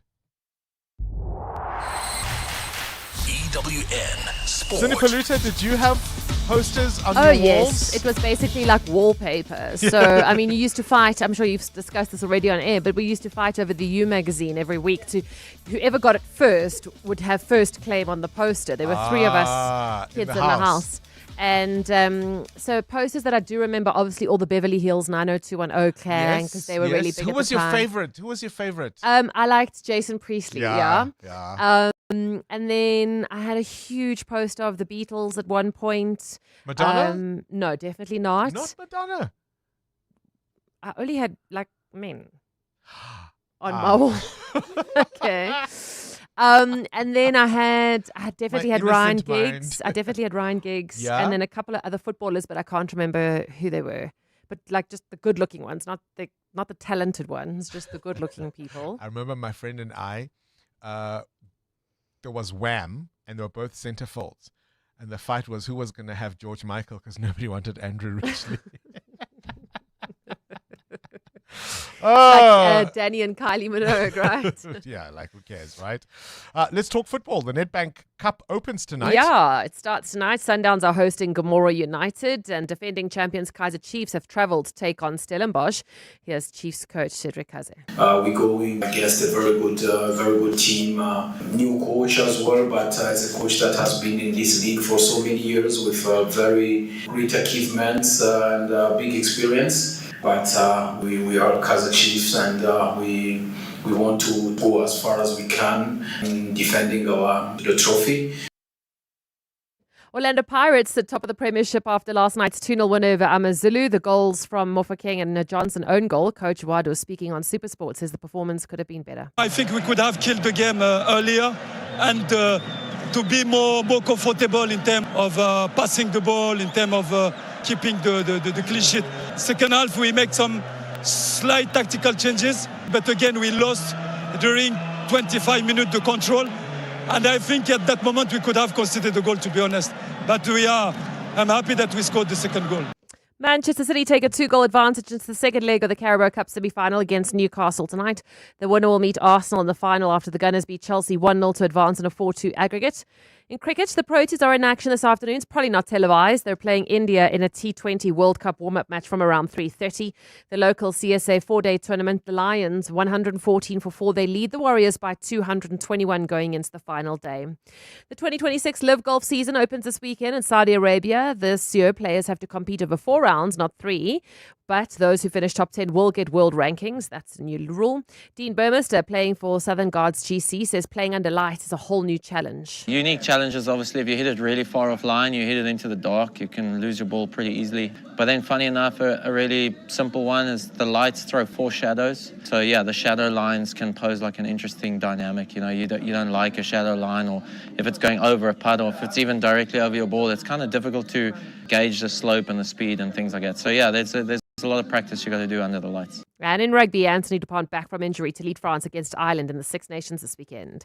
Cindy Paluta, Eyewitness News Sport. EWN Traffic. It's 8:45 on the nose. Let's catch up with the roads. Amo, it's been another busy morning.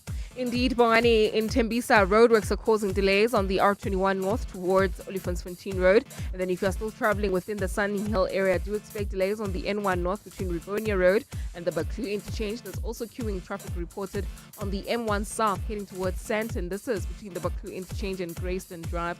And then if you are traveling in the city of Tshwane, some delays reported on the N1 south between the Flying Saucer turn off and John Foster Drive. More updates at the top of the hour. Stay tuned. There's more EWN on air, online, and on the EWN app. So you thought you were building a business in this economy, but day by day, somehow it grew. You kept going when the freezer didn't freeze, the bucket didn't budge, and the bank balance barely blinked. So you thought you were building a business. You weren't. It was building you. Because this isn't just what you do anymore. It's who you are. And you don't trust just anybody to protect it. Chat to your broker about Old Mutual Insure Business Insurance. Protect what built you. Old Mutual Insure Limited is a licensed FSP and non-life insurer.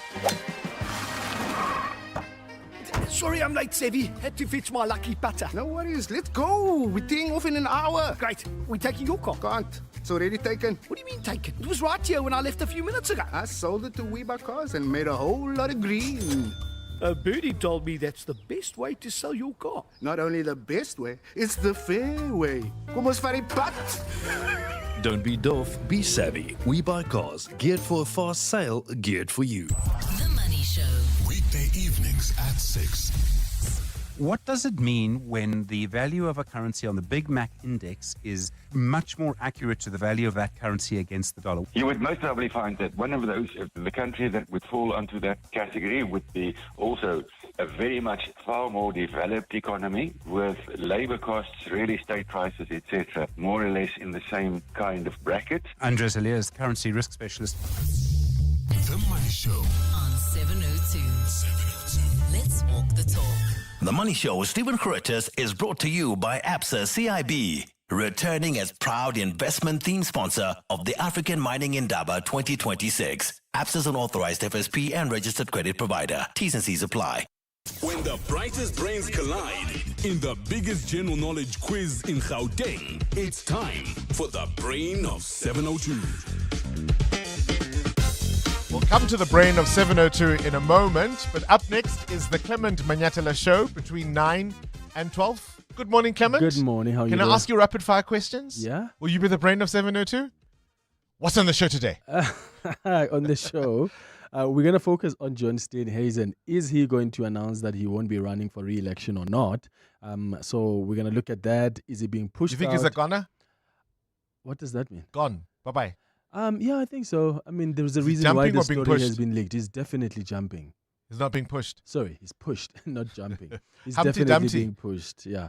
So we're gonna talk about that, and then at 10 o'clock we take his briefing live, and then at 11 o'clock we do our listeners' choice feature. Today we're discussing the possible impact of these proposed tariffs on Chinese and Indian cars. All right, John Steenhuisen, is this the end of the agriculture minister? And how much does that story have to do with the scandals swirling around the DA? When the brightest brains collide in the biggest general knowledge quiz in Gauteng, it's time for the Brain of 702.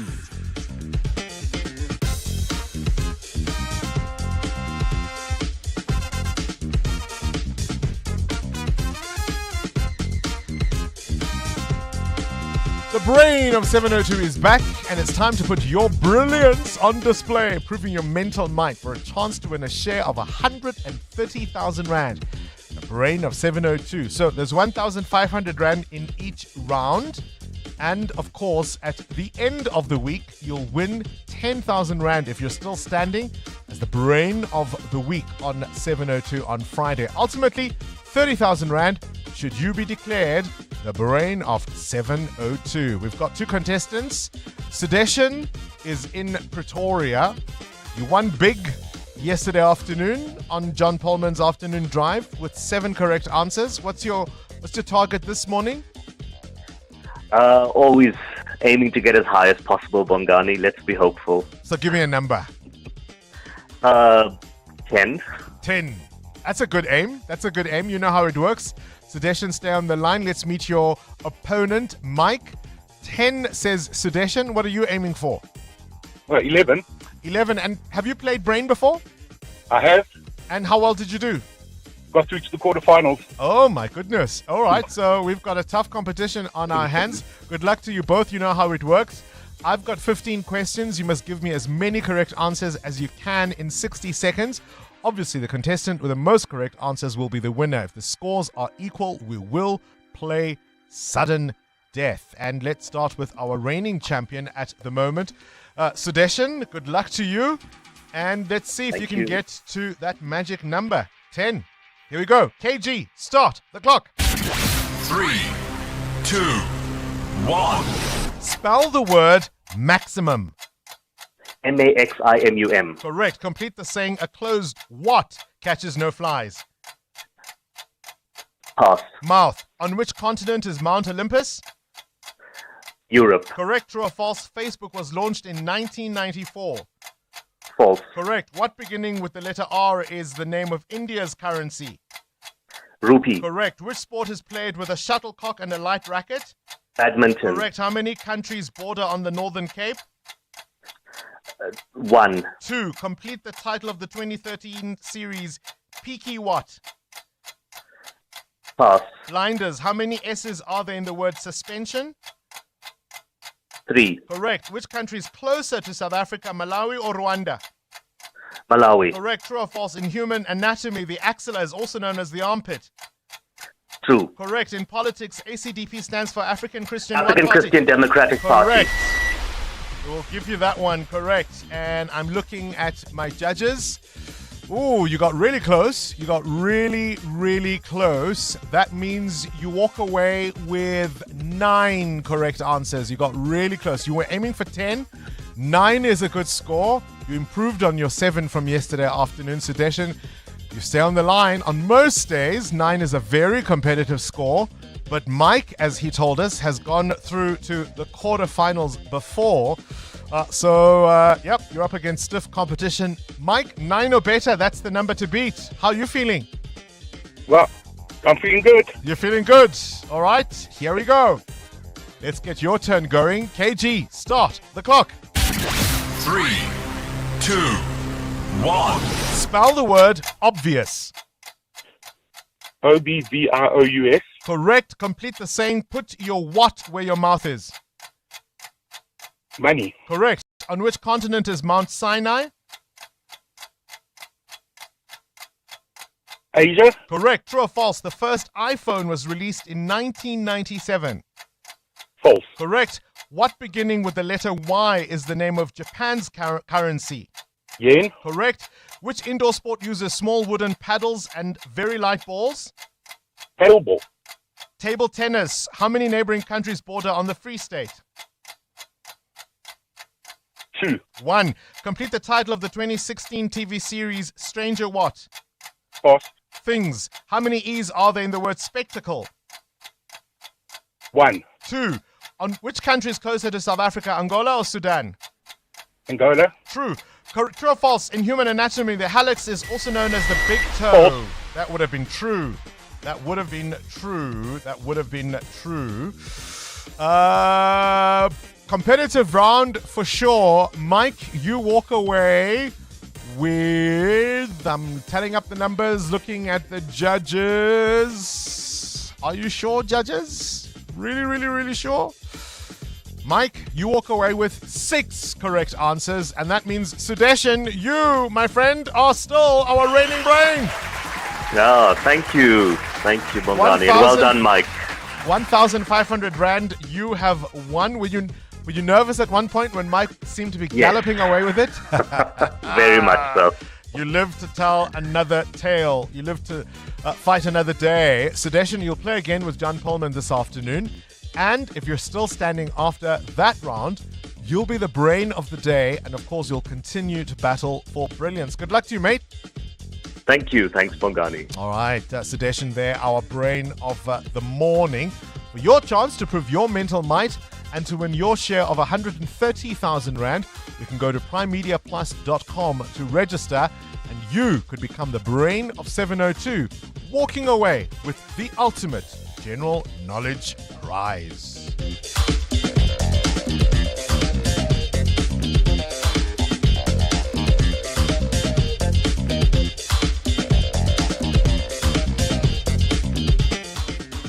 There's much to say about where South Africa is, and even more about where it's going. On Thursday, 12 February, President Cyril Ramaphosa delivers the State of the Nation address, live from Cape Town City Hall. 702 Cape Talk and Eyewitness News will be there, analyzing every word and bringing you the news as it breaks. From the build-up to the address to the conversations that follow. Join Clement Maniatela and Mandy Wiener for live coverage and in-depth analysis from 6 to 10 p.m. Live on the radio or live stream on the Prime Media Plus app. Sona 2026. Thursday, 12 February. Live on 702 Cape Talk and EWN. Do you suffer from heartburn and hyperacidity? To relieve heartburn for the whole day and night with one tablet, a potent once-a-day treatment which was previously prescription only is now available over the counter. Ask your pharmacist for an over-the-counter, long-lasting heartburn treatment.